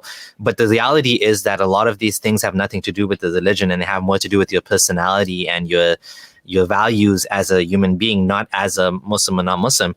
I do know that some ex-Muslims, when they leave Islam, because they feel so repressed for so many years, they go nuts, right? And they go and they'll drink everything, they'll sleep with everybody. But like, and what you're saying is more similar to me than what these other people, because for me, I left Islam and I tried alcohol. I have probably like 3 beers or 4 beers a week. So not that much. I don't really like wine too much, to be honest. And so it's very little. Like I had 1 beer last night. Like I never ever got drunk either. So yeah, I'm like, I think a lot of it is personality, right? There are people who have addictive personalities, and there's people that if they drink, I've seen this as well. I know another ex-Muslim that left Islam and got totally drunk. Totally, like never drank beer or wine or anything for like 15 years or 20 years, and then totally went overboard, like passed out, vomiting, everything, right? So some people don't have the right personality to really manage. And I think again, it comes down to the problem of if you don't learn how to manage these things properly, and you just stay away from it, then if you're able to do it now, suddenly you never had self-control in the first place. You never learned to be moderate. You never learned, that when you drink, you should also have water. You should take a break. You should count how many drinks you're having. There's certain things that you learn, right, as you grow up when you're exposed to alcohol. If you're never exposed to alcohol and you don't know these things, you don't know, like as a woman, you should always cover your drink. You should make sure you see the person pour it. Like, these type of common sense things that you learn, maybe you never learned that. And so when you start doing these things, you just lose it, right? There's people like that too, right? So there's some people that are like more, I think, balanced in life, and you're one of them. And there's other people that lose it too. So I guess there's both examples. Yeah. For me, my belief right now, I believe that, okay, I was born in this world and I got this, for me, I'm a soul and I'm in this beautiful body. I have I'm not retarded or anything. I have 2 legs and two arms. And I think my job is to take care of it, to take care of my body, So you get what I mean? Yes, exactly. I Yeah. want to take care of my body. So it Yeah. had nothing to do with Islam. So for me, even though right now I'm not a Muslim anymore, I drink like responsibly because I know that alcohol is not good for our body. That's it. Alcohol Exactly. is just Yeah. another drink that is just like Coke. If you Yeah. drink too much, it's not good for you. Just drink a bit. That's it. Yeah. But for Well, I would mm, say alcohol is much worse than Coke, and there are mm, mm, confirmed social problems caused by alcohol. So true. alcohol is definitely something that we have to be really careful with, more so than like soft drinks, because alcohol does tend to block your long-term True. thinking. So it has benefits, social benefits in terms of like, letting loose and enjoying yourself and having fun. And that's a real benefit, and even like takes away stress and stuff like that. But in terms of health benefits, it's cancer causing, confirmed. Even one drink a day can increase the chance of getting cancer. So people, I don't make any excuses for alcohol when it comes to health risks. I know some people say, "Oh, a glass of wine is good for you," but overall, I don't think that's the case. I think there's more harm in alcohol from a health perspective than benefit. But at the end of the day, it's your choice. I think, as long as you're not hurting anybody else, if you want to get sick from alcohol, that's your own problem, and you should be able to decide that. That's what I think. You know what's funny in Malay? Most Malay that I met here, the one who secret, the one who had double life, the one who looks nice in front of the parents, but behind their parents they're drinking. They're the one who drinking like crazy, like crazy drink, and then Yeah. smoke and everything.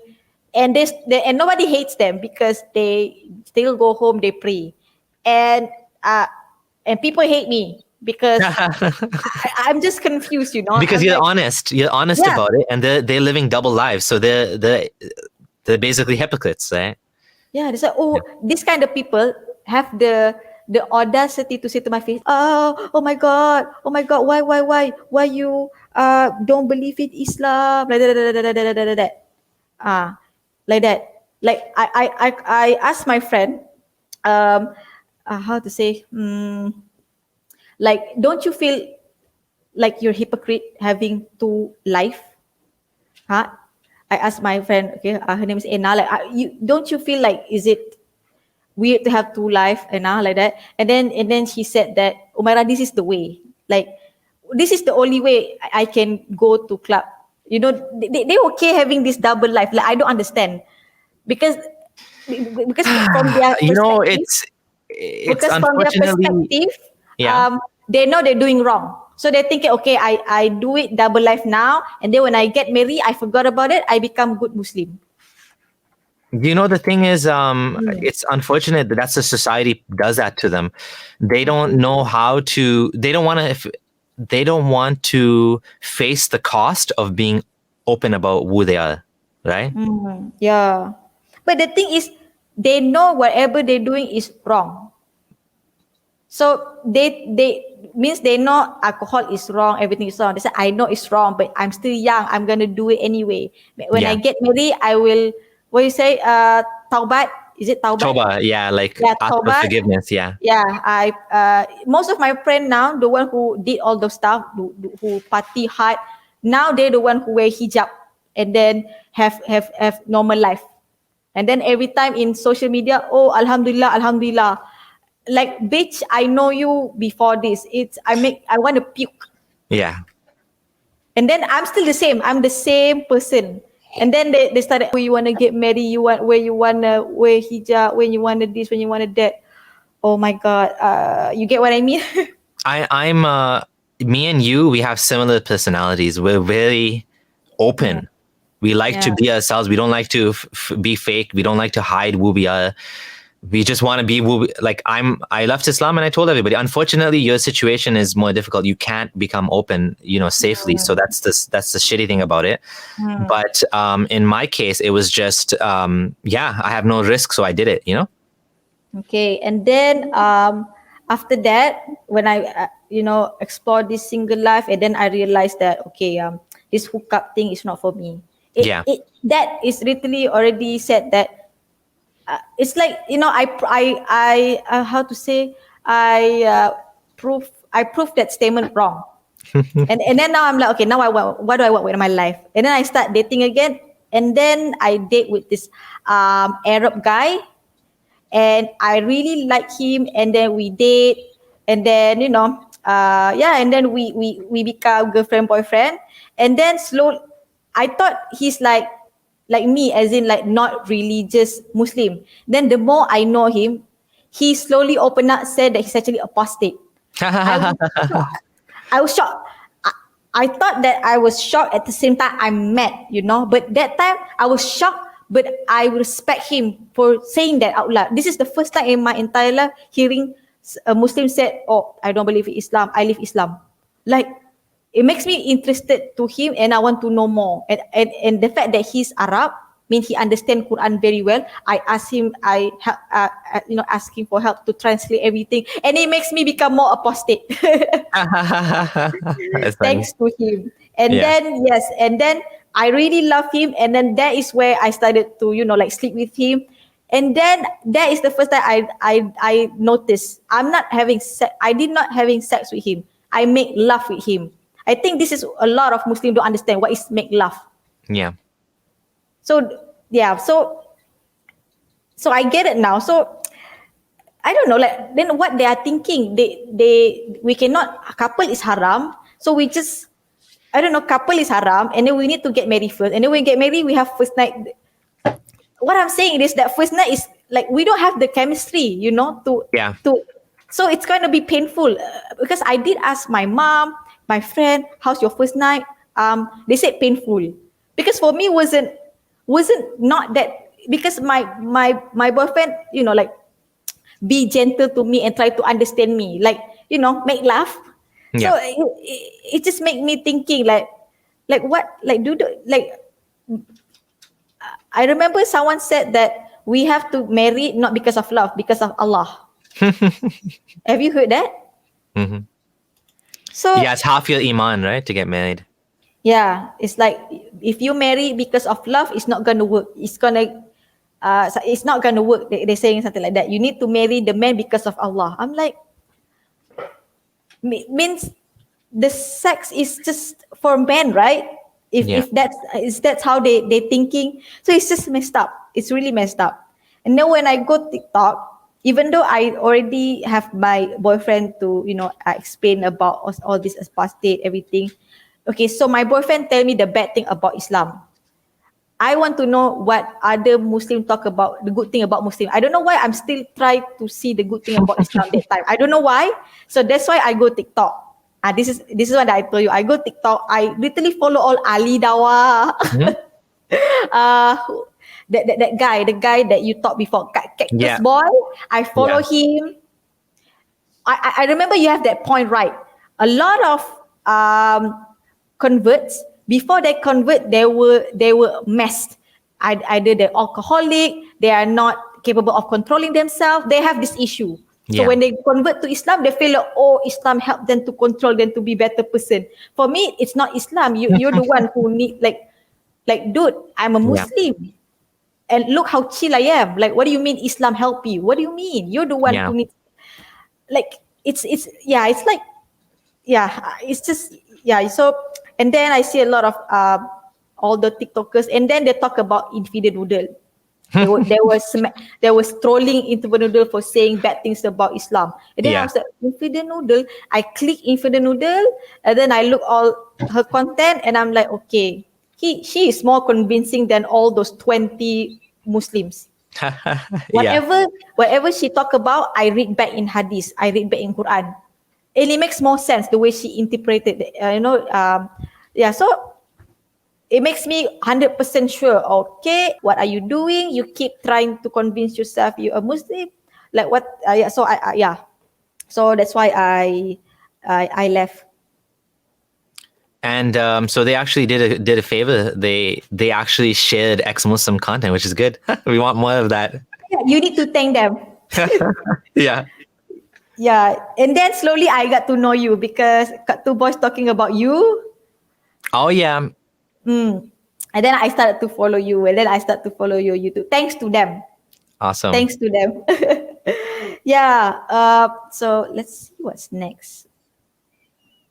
Are we talking too long, or is it okay? No, it's good. Yep. We're almost there. Yep, to the end. Yep. Okay, this is oh my god, this one.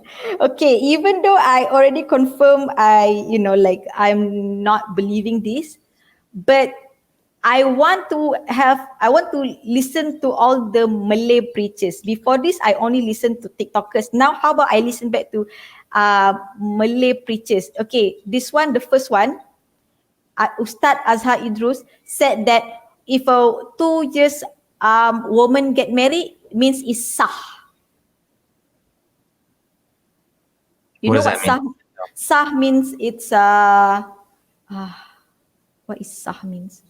Like I don't know how to explain it. I mean, if you marry 2 years old, means the marriage is what's the Good? word? Valid? Valid. Yes, valid. Oh, Sahi. Okay, I got it. Yeah, Yeah, yeah, yeah. sah. It's kind Yeah, of yeah, like yeah. Arabic. Yeah, yeah, yeah. So yeah, so this man, right? There's one video I watched about him. He said that uh, if uh, if if your wife talk to to another man, start flirting, haram, cannot do that. Okay. Okay, woman cannot talk to another man, flirting cannot. Just talk about work. That's it. But if a man wanna be flirt with another woman, you can, because you can marry four. Oh, It interesting. pissed me off when I heard that. Like he said that, and then he said, like that. He said, we can, like he's laughing, like it's funny. Yeah. So it's like I have no respect with this. This Ustaza, I don't know why he's so anti-feminist. Okay, this one say husband. Okay, I read this and I sent to my mom. He said that if we marry because of Allah, means in that marriage, even our husband cheated on us or beat us, whatever, as long we are sabar, sabar, right? Patient, right? Okay. Yeah. As long we patient, that patient can bring us to heaven. Because we don't need she said that if cheating, we don't need to overreact until we argue about it, or we don't need to ask for divorce just because of cheated, or just because he beat you. We need to just patient. As a wife, we need to patient. Trust me, 20 years you patient because of your husband being a bad person, you will get your jannah. Like what the? He said That's that. awful. So Yeah. he said that. I sent this to my mom. I said, Mama, what do you think about this? And then he said that my mom was like, what is this? If I stay with your dad, I already like been punched a lot. I will lose a lot of blood. Or like my mom knows the logic. Like this, it's not logical, It Yeah. happened a lot, right? It's definitely brainwashing. I mean, like you said, like it's unfortunate that even women will go and actually argue against their own best interests. I mean, it's sad, right? And this is if, like you were saying, you wanted to do a YouTube channel. If you do a YouTube channel, talking about these things would be amazing, because Yeah. you are able to get content that I don't have access to in your own language and actually respond to it. It'd be great. Obviously, of course, it has to be safe for you to do that. But this is interesting. I didn't know all the stuff that people are saying in Malay. Okay, this ustaz, okay, berjimat sepuasnya di dalam syurga. It says that have sex as much as you want until it satisfies you in heaven.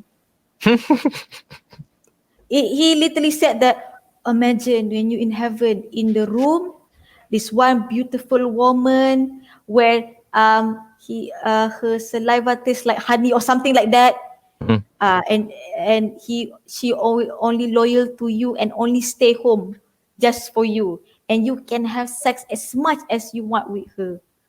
I know this is what he said. This is what interesting. He said that I know right now, all of you brothers, my Muslim brother, you, even though you have wife, you still thinking you want to have second wife. Because why? Because your wife already have no virginity, right? That's why in heaven, Allah knows what you want. Allah knows your desire. That's why Allah makes sure all the angels that loyal to you will be virgins forever. I was like, are you the devil? You sound like the devil, because devil the one who want us to do that. To give this, it makes sense, right? Yeah. like, ha, I'm the devil here, eat this apple, it's very delicious. Or ha, there's heaven, sex and alcohol are Yeah. very halal. So it makes me sound like, last time when I was young, I thought that heaven means no desire at all. We are Holy Spirit. We have no desire to have sex, anything. We just a very Holy Spirit, and we do whatever good things we want without desire. And then when I hear Ustaz saying this, I'm like, you're saying that heaven is like Las Vegas but halal version? Yeah. I mean, can have sex, I that can was do what Muhammad wanted, and that's what he was able to use to convince his people to be his soldiers, right? Oh my God, it's like for me when I hear this, yep, this is Satan's work.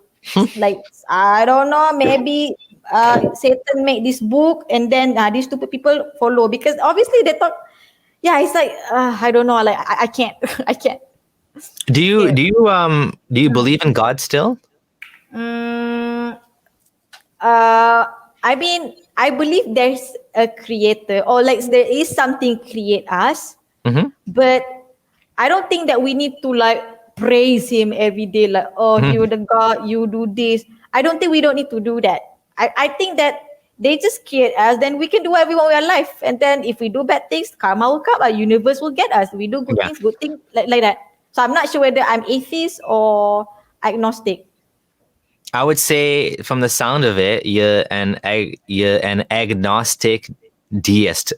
If you believe that there is a creator, but the creator didn't send any holy books, would No. you agree with that? Creator didn't Yeah. send any Bible, Quran. I don't or- believe, yeah, all the books I don't believe. It's just So man-made, handmade from men or yeah, whatever.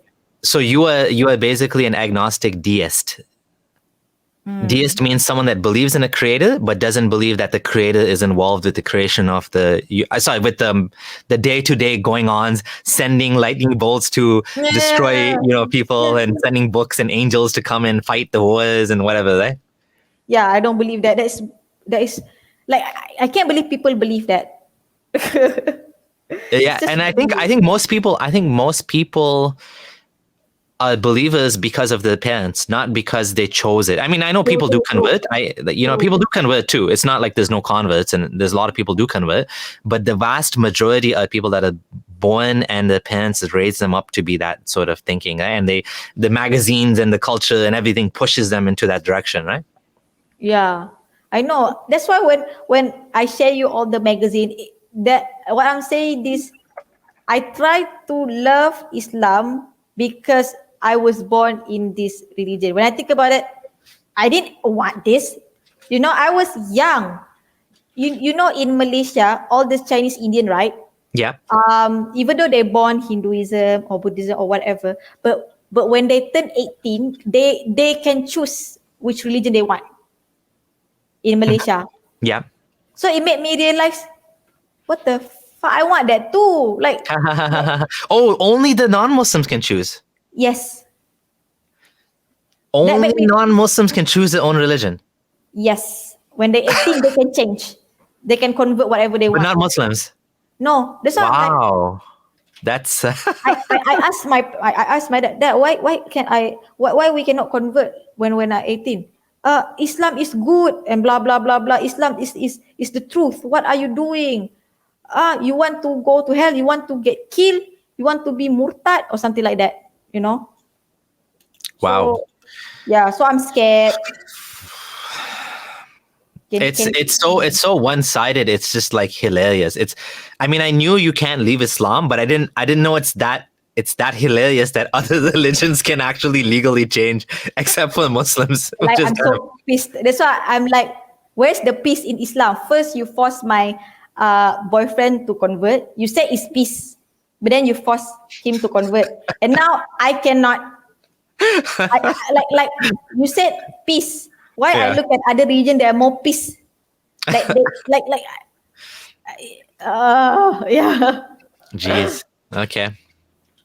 So yeah, Okay. continue. Sorry for interrupting. No So problem. now your situation is basically an apostate. I would say that. I Yeah. mean, obviously, Yeah. but And nobody knows. Obviously, yeah. so Actually, right now, Malaysia is very hit with this topic. 70 years old exposing rape culture. So this girl, right? She was in school, and then the teachers tried to educate about sex, like about harassment or whatever like that in school. And then the teacher literally said, "Oh, you guys, if you guys want to rate girls, make sure you rate 80 years and above." Wait. Hold on. What? Yep. Oh my god, I didn't say it. I thought I said, yeah, it says that. I swear to you, it says that. And then the teacher also said, "Oh, if a male been raped, it's not considered rape because guy likes it." Wait, who said this? The teacher, Okay, so there was one teacher. yeah, male teacher. Oh, this is what she made a video on. Oh, you saw this also on TikTok, right? No. I didn't No? see that. I'm reading what it says. No, I didn't see. Haven't gone on TikTok lately. So what happened was she made a video exposing a teacher who made a joke about rape. Yep. Oh, so this is showing how the culture there is so misogynistic that people make jokes like this. When she speaks out about it, all the teacher condemn her. And then even all the male students say, "Hey, why you so soft?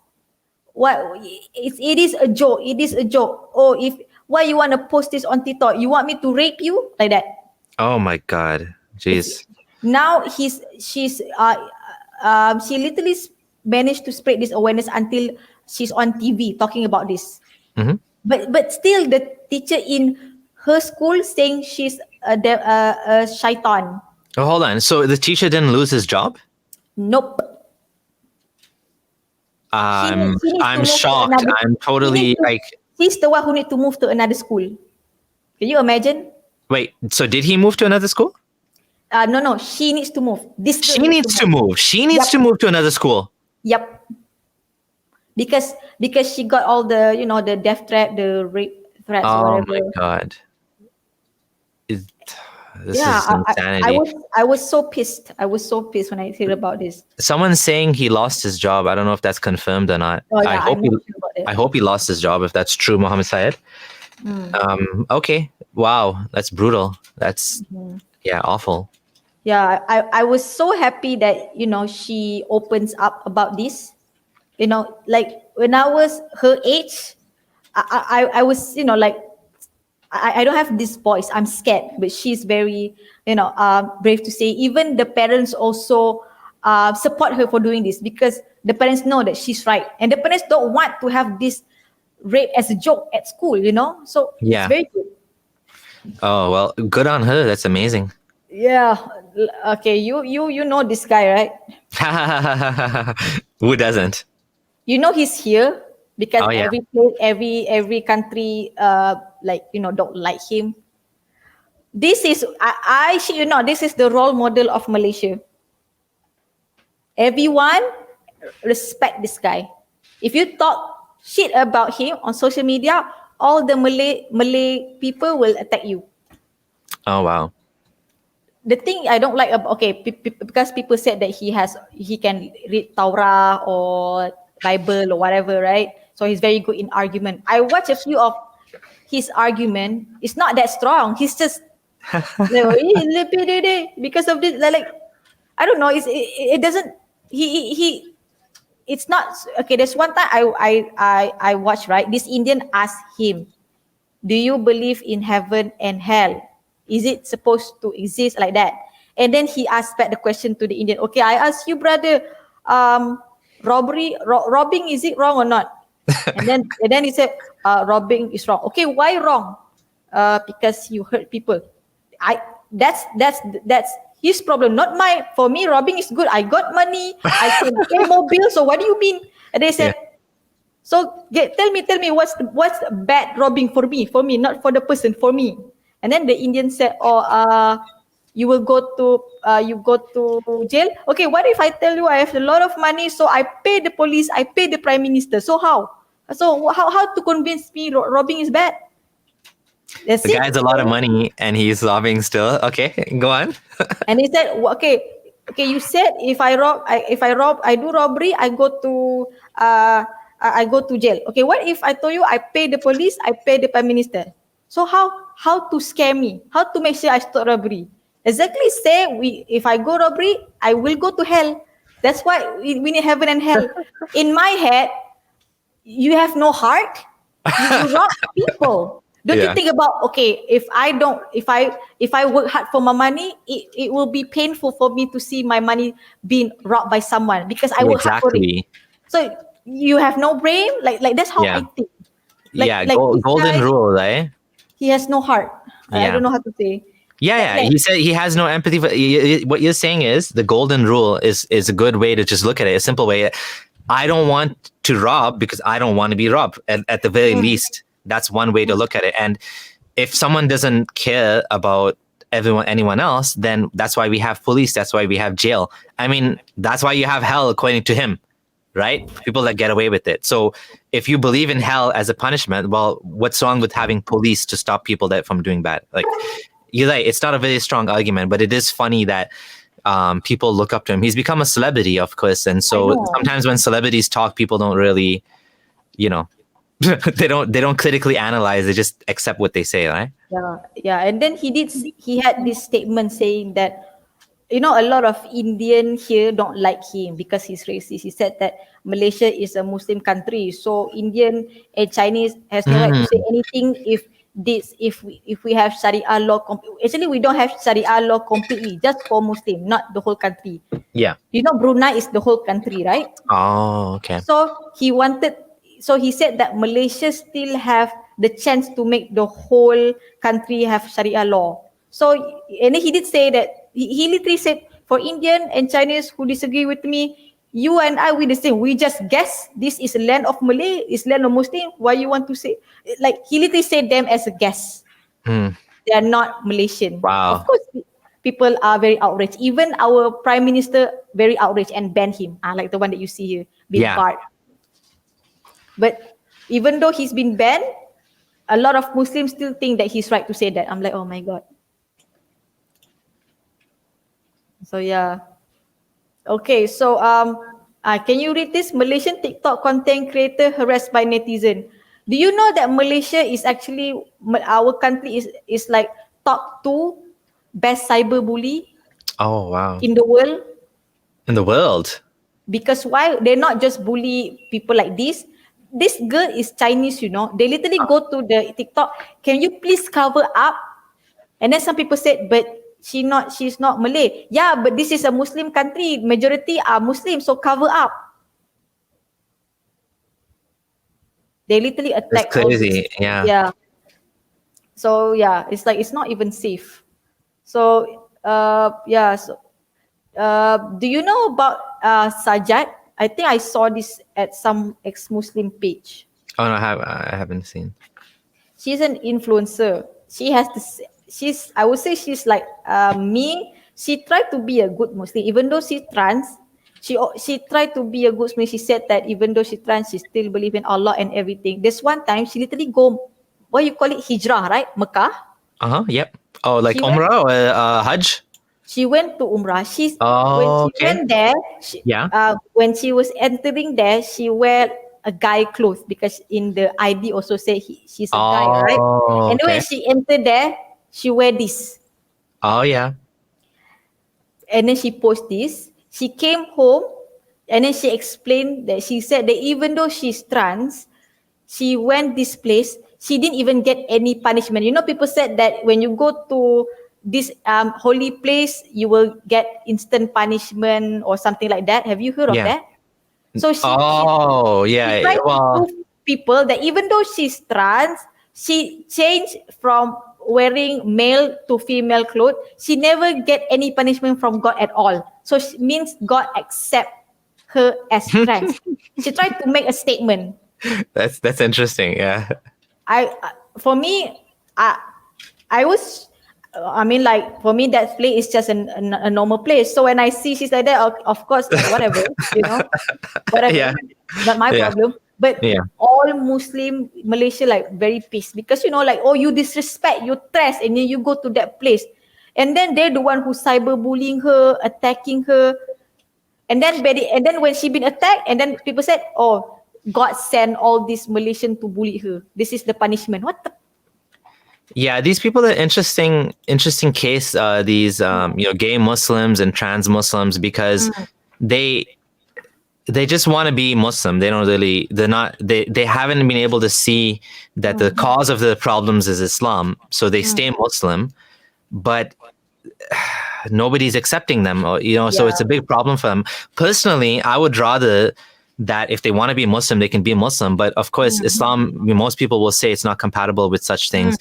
I hope one day, people can just be whatever religion they want to be. And if they're gay, they be gay.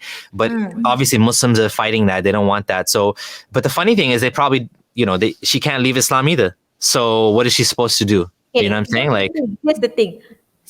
For me, we can say that she really loved Islam until she tried to do this to prove people that Allah accept him, Yeah. I respect him for doing this. Like, if I were you, I'm gay, I left Islam, but she still do this, like spending money just to go here, even with both parents. You know how expensive to go there, right? Yeah. You can see that she's had the commitment.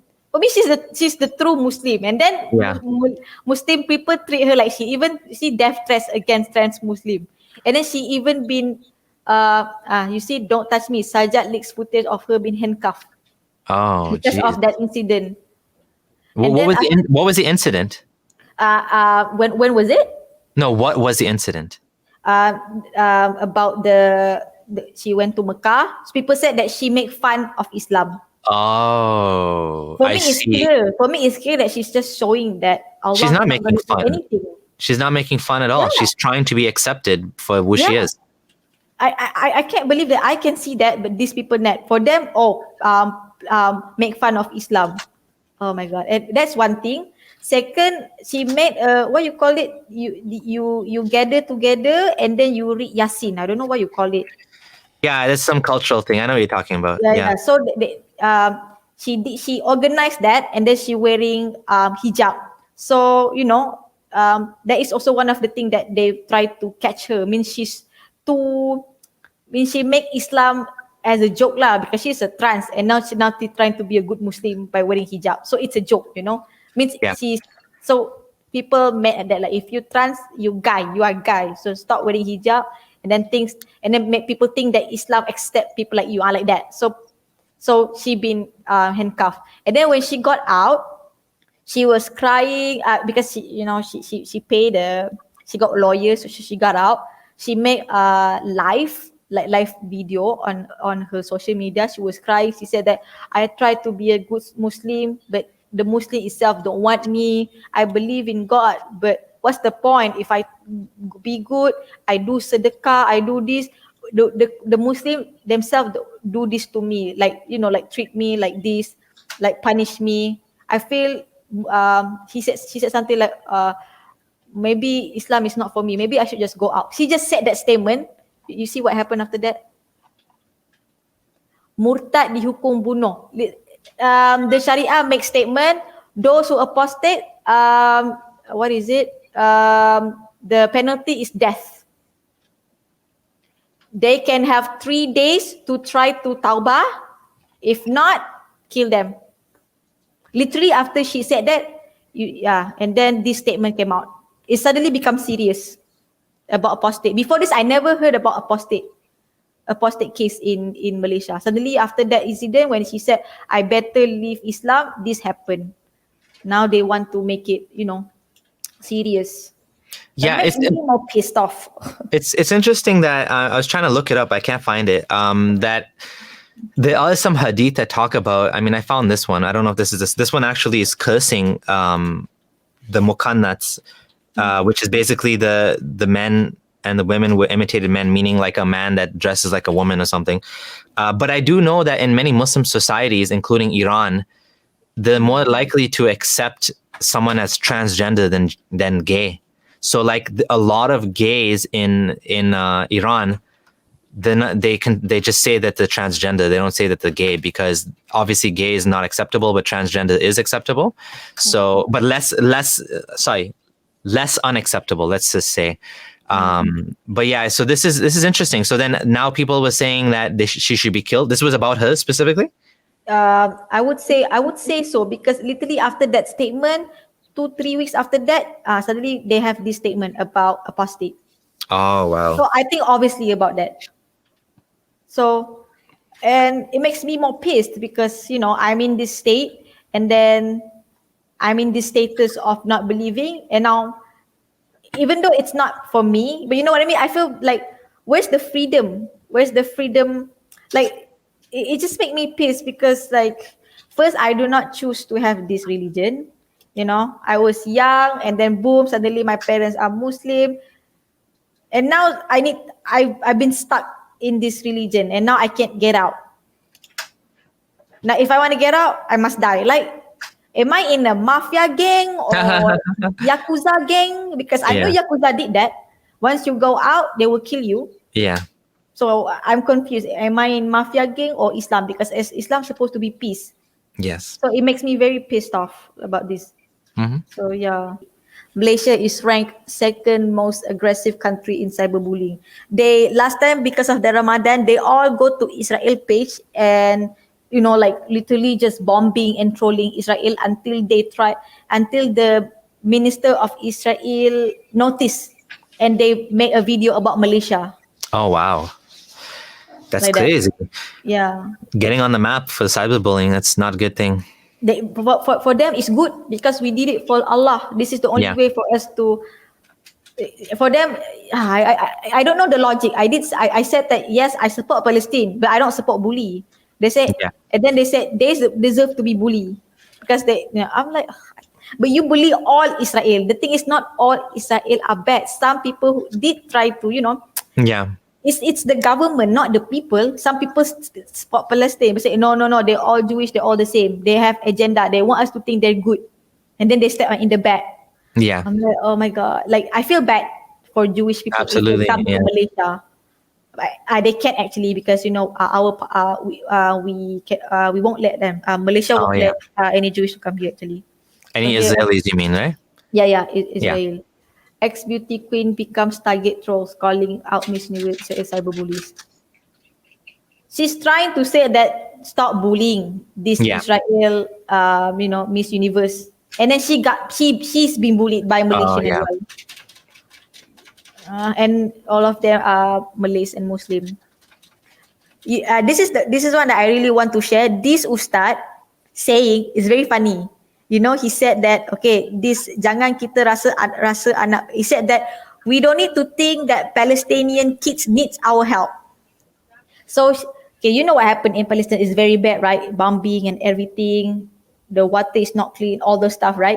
Yeah. This guy said, we don't need to help all these Palestinian people. Last time my friend went to Palestine and see kids playing around. And then my friend asked the Palestinian kid, you not scared?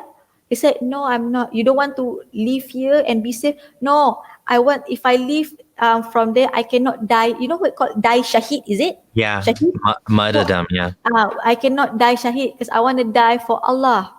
And then he said that, you see, brothers and sisters, you see how strong their iman, how brave they are. We don't need to help them. Our job is to strengthen our iman so we can all have high iman and then face the judgment together. So we don't need to help them. We need to focus on our iman. He literally said that. Interesting. Yeah. I guess the other people that are apolitical in the Muslim community, is this guy Sufi? Sufi as in what? You mean the... Like this more into spirituality and nafs and stuff like that, because I know even here in Canada there's people like that where they focus more on like inward rather than, and they don't want to be involved in politics at all.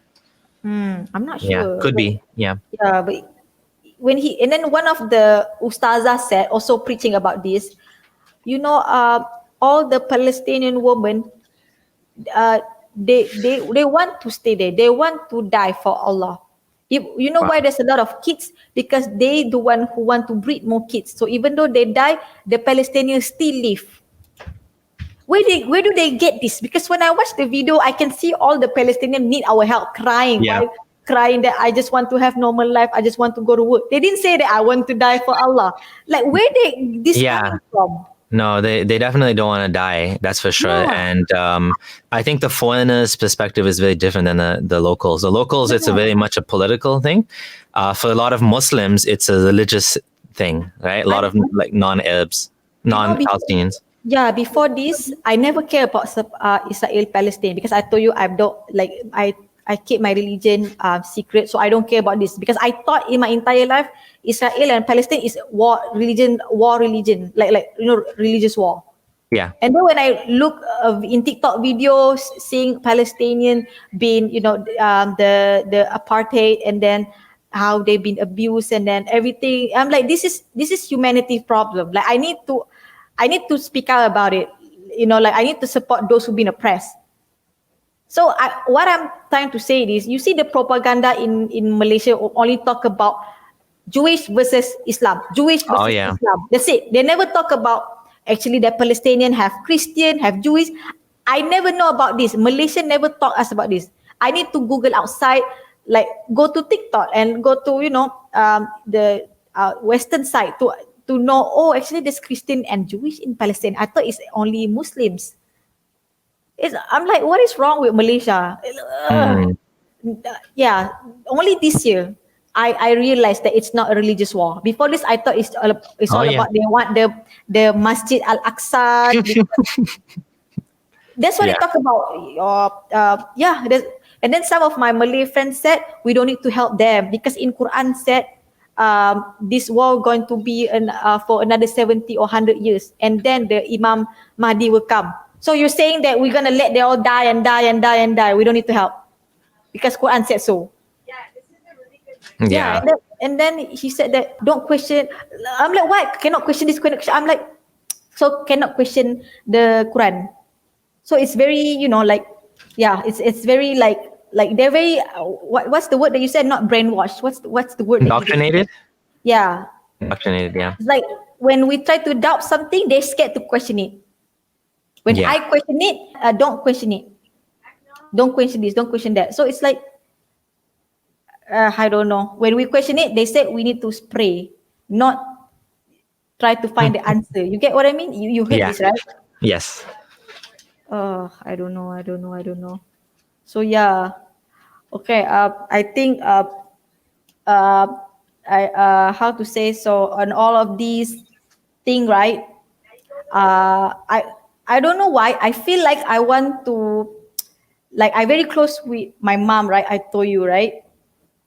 So that one day that I feel like, I don't know why, I feel like my soul is not like, it's, what do you call, it's not I need to let something out before I die. Mhm. Like I feel like I need to share to my mom. So literally during Mother's Day, my mom called me, and then she said, "Hi Umaira, what's up?" And then I said that Happy Mother's Day, Ma. And then like I want to tell her, but I don't know how. Even though she's not religious like my dad, but she still believe in Allah. She's that moderate Muslim, So I'm scared that she's not going to accept me. But by the end of the day, I feel like I have to tell her, if she don't accept, fine, I don't have a mother. At least my soul is in peace because I already Yes. told, like that. So before I start to set that I apostate, this is how I ask my mom. Ma, remember that last time when we used to have cats? Yeah. Remember that we always cage our cat? Yeah. And then what happened to the cat? Oh, the cat, when the cat went out to the cage, the cat always angry and try to scratch and trying to run away. Like means and then we start to change how we take care of our cats. We don't cage them. So when we don't cage them, they don't even try to run away. Instead they like to stay with us. We even open we have a small door, like a dog door. A dog's like a small dog door, so they can Yes. come Yes. out. We have Yeah. that door, so the cat can come and come out, come in, come out wherever they please. Even though we give that freedom, they still choose to come back to us. Yeah. So I told this like, Ma, you do you realize something, Ma? What? That cats they know they are born to be hunted. They like trees, they like to go out, they like to hunt. So we have no right to cage just because we want to kitchen because we feel like we own them. Oh, you my cat, you need to stay home. Just because we feel we own them, we don't need to teach them. So when we give the freedom that they want, they choose to love us, not to fear us. So yeah, actually that's how I feel, Mom. About what? That's how I feel about the religion. I said, what do you mean? And then I explained, I remember how dad treat you, this, and you know my journey. You know, last time I used to fast. I always taking care of my, my dignity and stuff like that. Yeah. So you know me very well.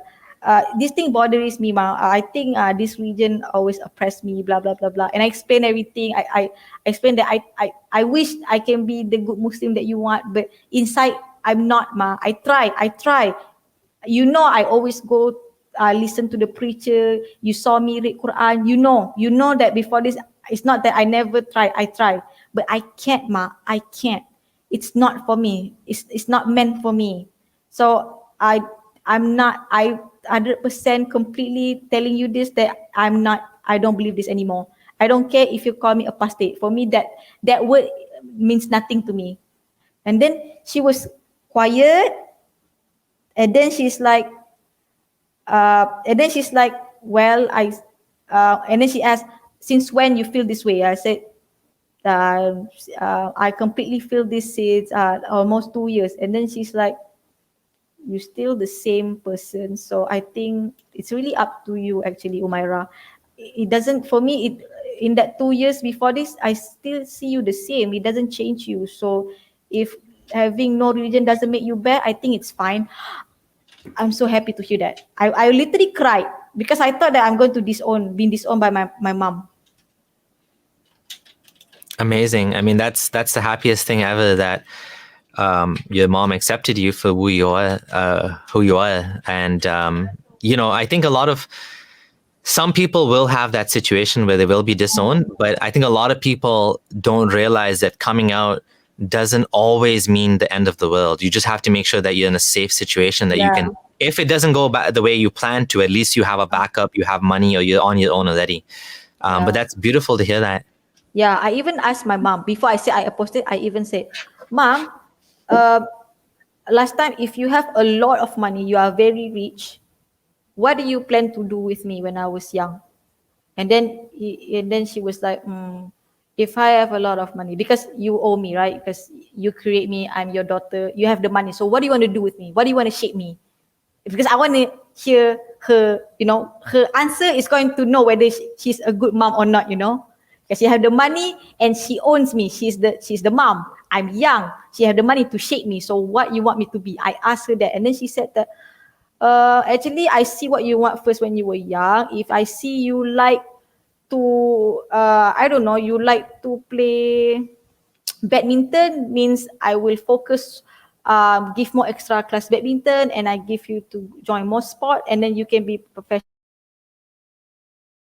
Very nice answer. Did I lose you? Are you still here? Parents disowning apostate child is the rarest thing to happen. That's good to hear. I think Umaira got disconnected. What a beautiful story, and like a beautiful way to end the stream. Once I'll wait for her to come back, but it is definitely one of the best things that can happen when someone leaves Islam, that the family will accept them, right? And I don't think her dad would accept, but her mom accepted her, which is good. It's a relief. It's like a weight coming off your shoulders, that the ones that and I know some people, they can never come out because situation is just not ideal to come out. It's not possible for them to openly leave Islam, and there's too much risk. So my advice to anyone that wants to leave, it is a possibility that you can tell your family, this is who I am. And it's a beautiful thing, because in some ways, even if they don't accept you, you feel better, because you're like, well, at least, I'm able to be who I want to be. I don't have to pretend anymore, right? Don't ever do that unless you're safe. If you depend on your family for money, or if you don't have, like, you're still in school, anything like that, you have to make sure that, the situation you are in is stable. So get a job, get a career, move out if you can. It's tougher if you're a woman and you're going to be forced into an arranged marriage. Then I would say, do whatever it takes not to get into that relationship, because that can make the situation much, much worse. Being an ex-Muslim woman married to a Muslim man, you have to then have kids, and you have to, it just can make the situation worse and worse. So don't get into an arranged marriage. Avoid that. But be patient. It takes time. It can take a lot of time to build the life that you want to build, right? But don't give up.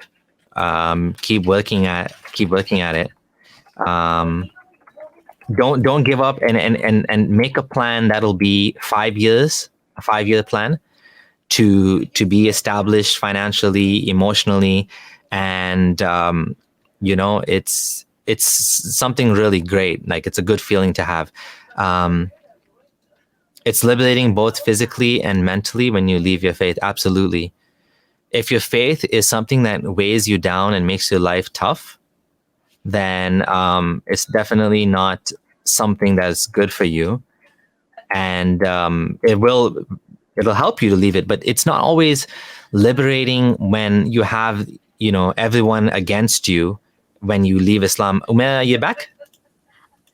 I was talking to myself. What happened? I don't know. I was talking, and then I didn't hear you reply at all, and I realized I was out. What happened? Oh, it must have disconnected. Yeah. So the last, you want to share, you had the picture of the cat, and you were just saying, I think the last thing I said was, I told you that's amazing that it's amazing that your mom accepted you, and then what is the last thing that I said? Maybe I just continue from there. If someone can remind me, because just while you were gone, I just started keeping the stream going on something else. But yeah, just finish your story on. So you managed to tell your mom, and we'll end on that. It's a beautiful way to end. I tried to make my mom to understand why I don't like Islam. So I asked my mom, okay, imagine when you were young, last time you only have me as a daughter, and then you have millions of money. You create, right? Yeah, and so I said, the last thing I said was, so she's a good mom because she wants to invest in you as a child. That's a good answer. Yeah, she said that it's not. I said that, so if you have a lot of money and I'm your only daughter, you don't want to shape me to be what you want me to be? No, Umaira, that's not it. For me, you need to love your career. So from the young, I want to see what you're good at. If you're good at badminton, means I need to give you extra class, give you training badminton, and then make sure you go to a good college for you to be a better badminton player, and then you can be professional. Job is not about what I want, it's about what you want. If you like it, then I love it. And then I said that, I said that this is why I hate Islam, because Allah is not like you. Allah like, okay, I create you, you wear hijab, you don't do this, you don't do that, you don't do this, or else you go to hell. Like, there's no path. The path, like, for me, I told my ma, for you, right, you give me this path. There's 2 ice cream, vanilla and chocolate. You choose. Both of them are delicious, but it's up to you. I want you to take vanilla, but if you like chocolate, it's fine. It's still delicious. That's how I see my ma. But Allah, okay, I got 2 ice cream, 1 chocolate, 1 poison. Is that even a choice? Of course I'm going to choose chocolate. Like, that's how I see the choice in Islam. That's how I told Ma, this is how I see Islam. This is the choice. Heaven and hell, that's it. There's no other choice. But with you, you give me path, even though I choose the wrong path, but I make mistake, you make me learn by myself, and I can be a better person and make a better decision. I want, if Allah like you, I swear I Islam again, I'm a Muslim again. But you know how Allah sounds like. And then she's like, oh, when you talk about it, Allah does sound like a very strict and abusive parent. Exactly. Like, oh, okay, you're my daughter, you must be accountant, you must get married, you must do this, or else you ungrateful child. Most Muslim parents are like that. It made me realize that our relationship, our parents with our God will kind of reflect to our child, because we have the mindset, I'm your creator, you have to listen to me, like that. Yeah, so, it's just like an abusive parent. Yeah, I'm blessed that my mom is not like that. That's why I'm free to think like this, because my mom was like, you do whatever you want, but make sure you don't hurt people, you don't kill people, you don't do drugs. Make sure you have a nice body. God give you nice body. Make sure you use it nicely. If you can do sport, do sport. Don't use your hand to hit people. Use your hand Yeah. to be good in badminton. Like Beautiful. give like that. That's how my mom. Like my mom sounds like Buddhism more like Muslim, but yeah, that's why I'm like this, because of her as well. Oh, beautiful, beautiful. And yeah, I think that's a good place to end. Do you want to give any final words? For me, or for Yeah, for any advice you want to give anyone before we end? to all people who's listening, or Malay, or any one of you, if you in this religion, if you deep inside you feel like it's not right, it's don't stop, don't stop that voice. Listen to the voice. What's the point of being a Muslim and then depressed every time because you feel like you're doing something not for you? You need to do something for you, for your heart. Your heart matters. Don't care what people said. It's all about your heart. By the end of the day, you're the one who hurts, not them. It's your body, your heart, your choice. Wonderful. I love what you said. So, and we're going to end it on that. Thank you everyone for joining. I'm probably not having any more live streams until next week. And thank you everyone for joining and subscribing, liking the show. And do consider also joining the channel if you can afford it. Patreon is good. Umaira, since you're in the closet and you can't come out right now, we won't share any personal details, obviously. But when you have your YouTube channel, if you stud anything like that, I will post it on the channel and share with other people so that we can keep in touch with you and keep following you. It has been a lovely conversation. Thank you. It's a lot of personal details there that hopefully vague enough that people don't actually able to recognize who you are, but still you shared a lot of, intimate details with us. And I do appreciate that. Thank you so much. Welcome. Thank you for having me. Thank you for giving me this, for using your platform, I'm so happy to be You're here. most welcome. I'm glad that, things are happening and more people are able to do this and to come out and to feel happy with their lives as apostates.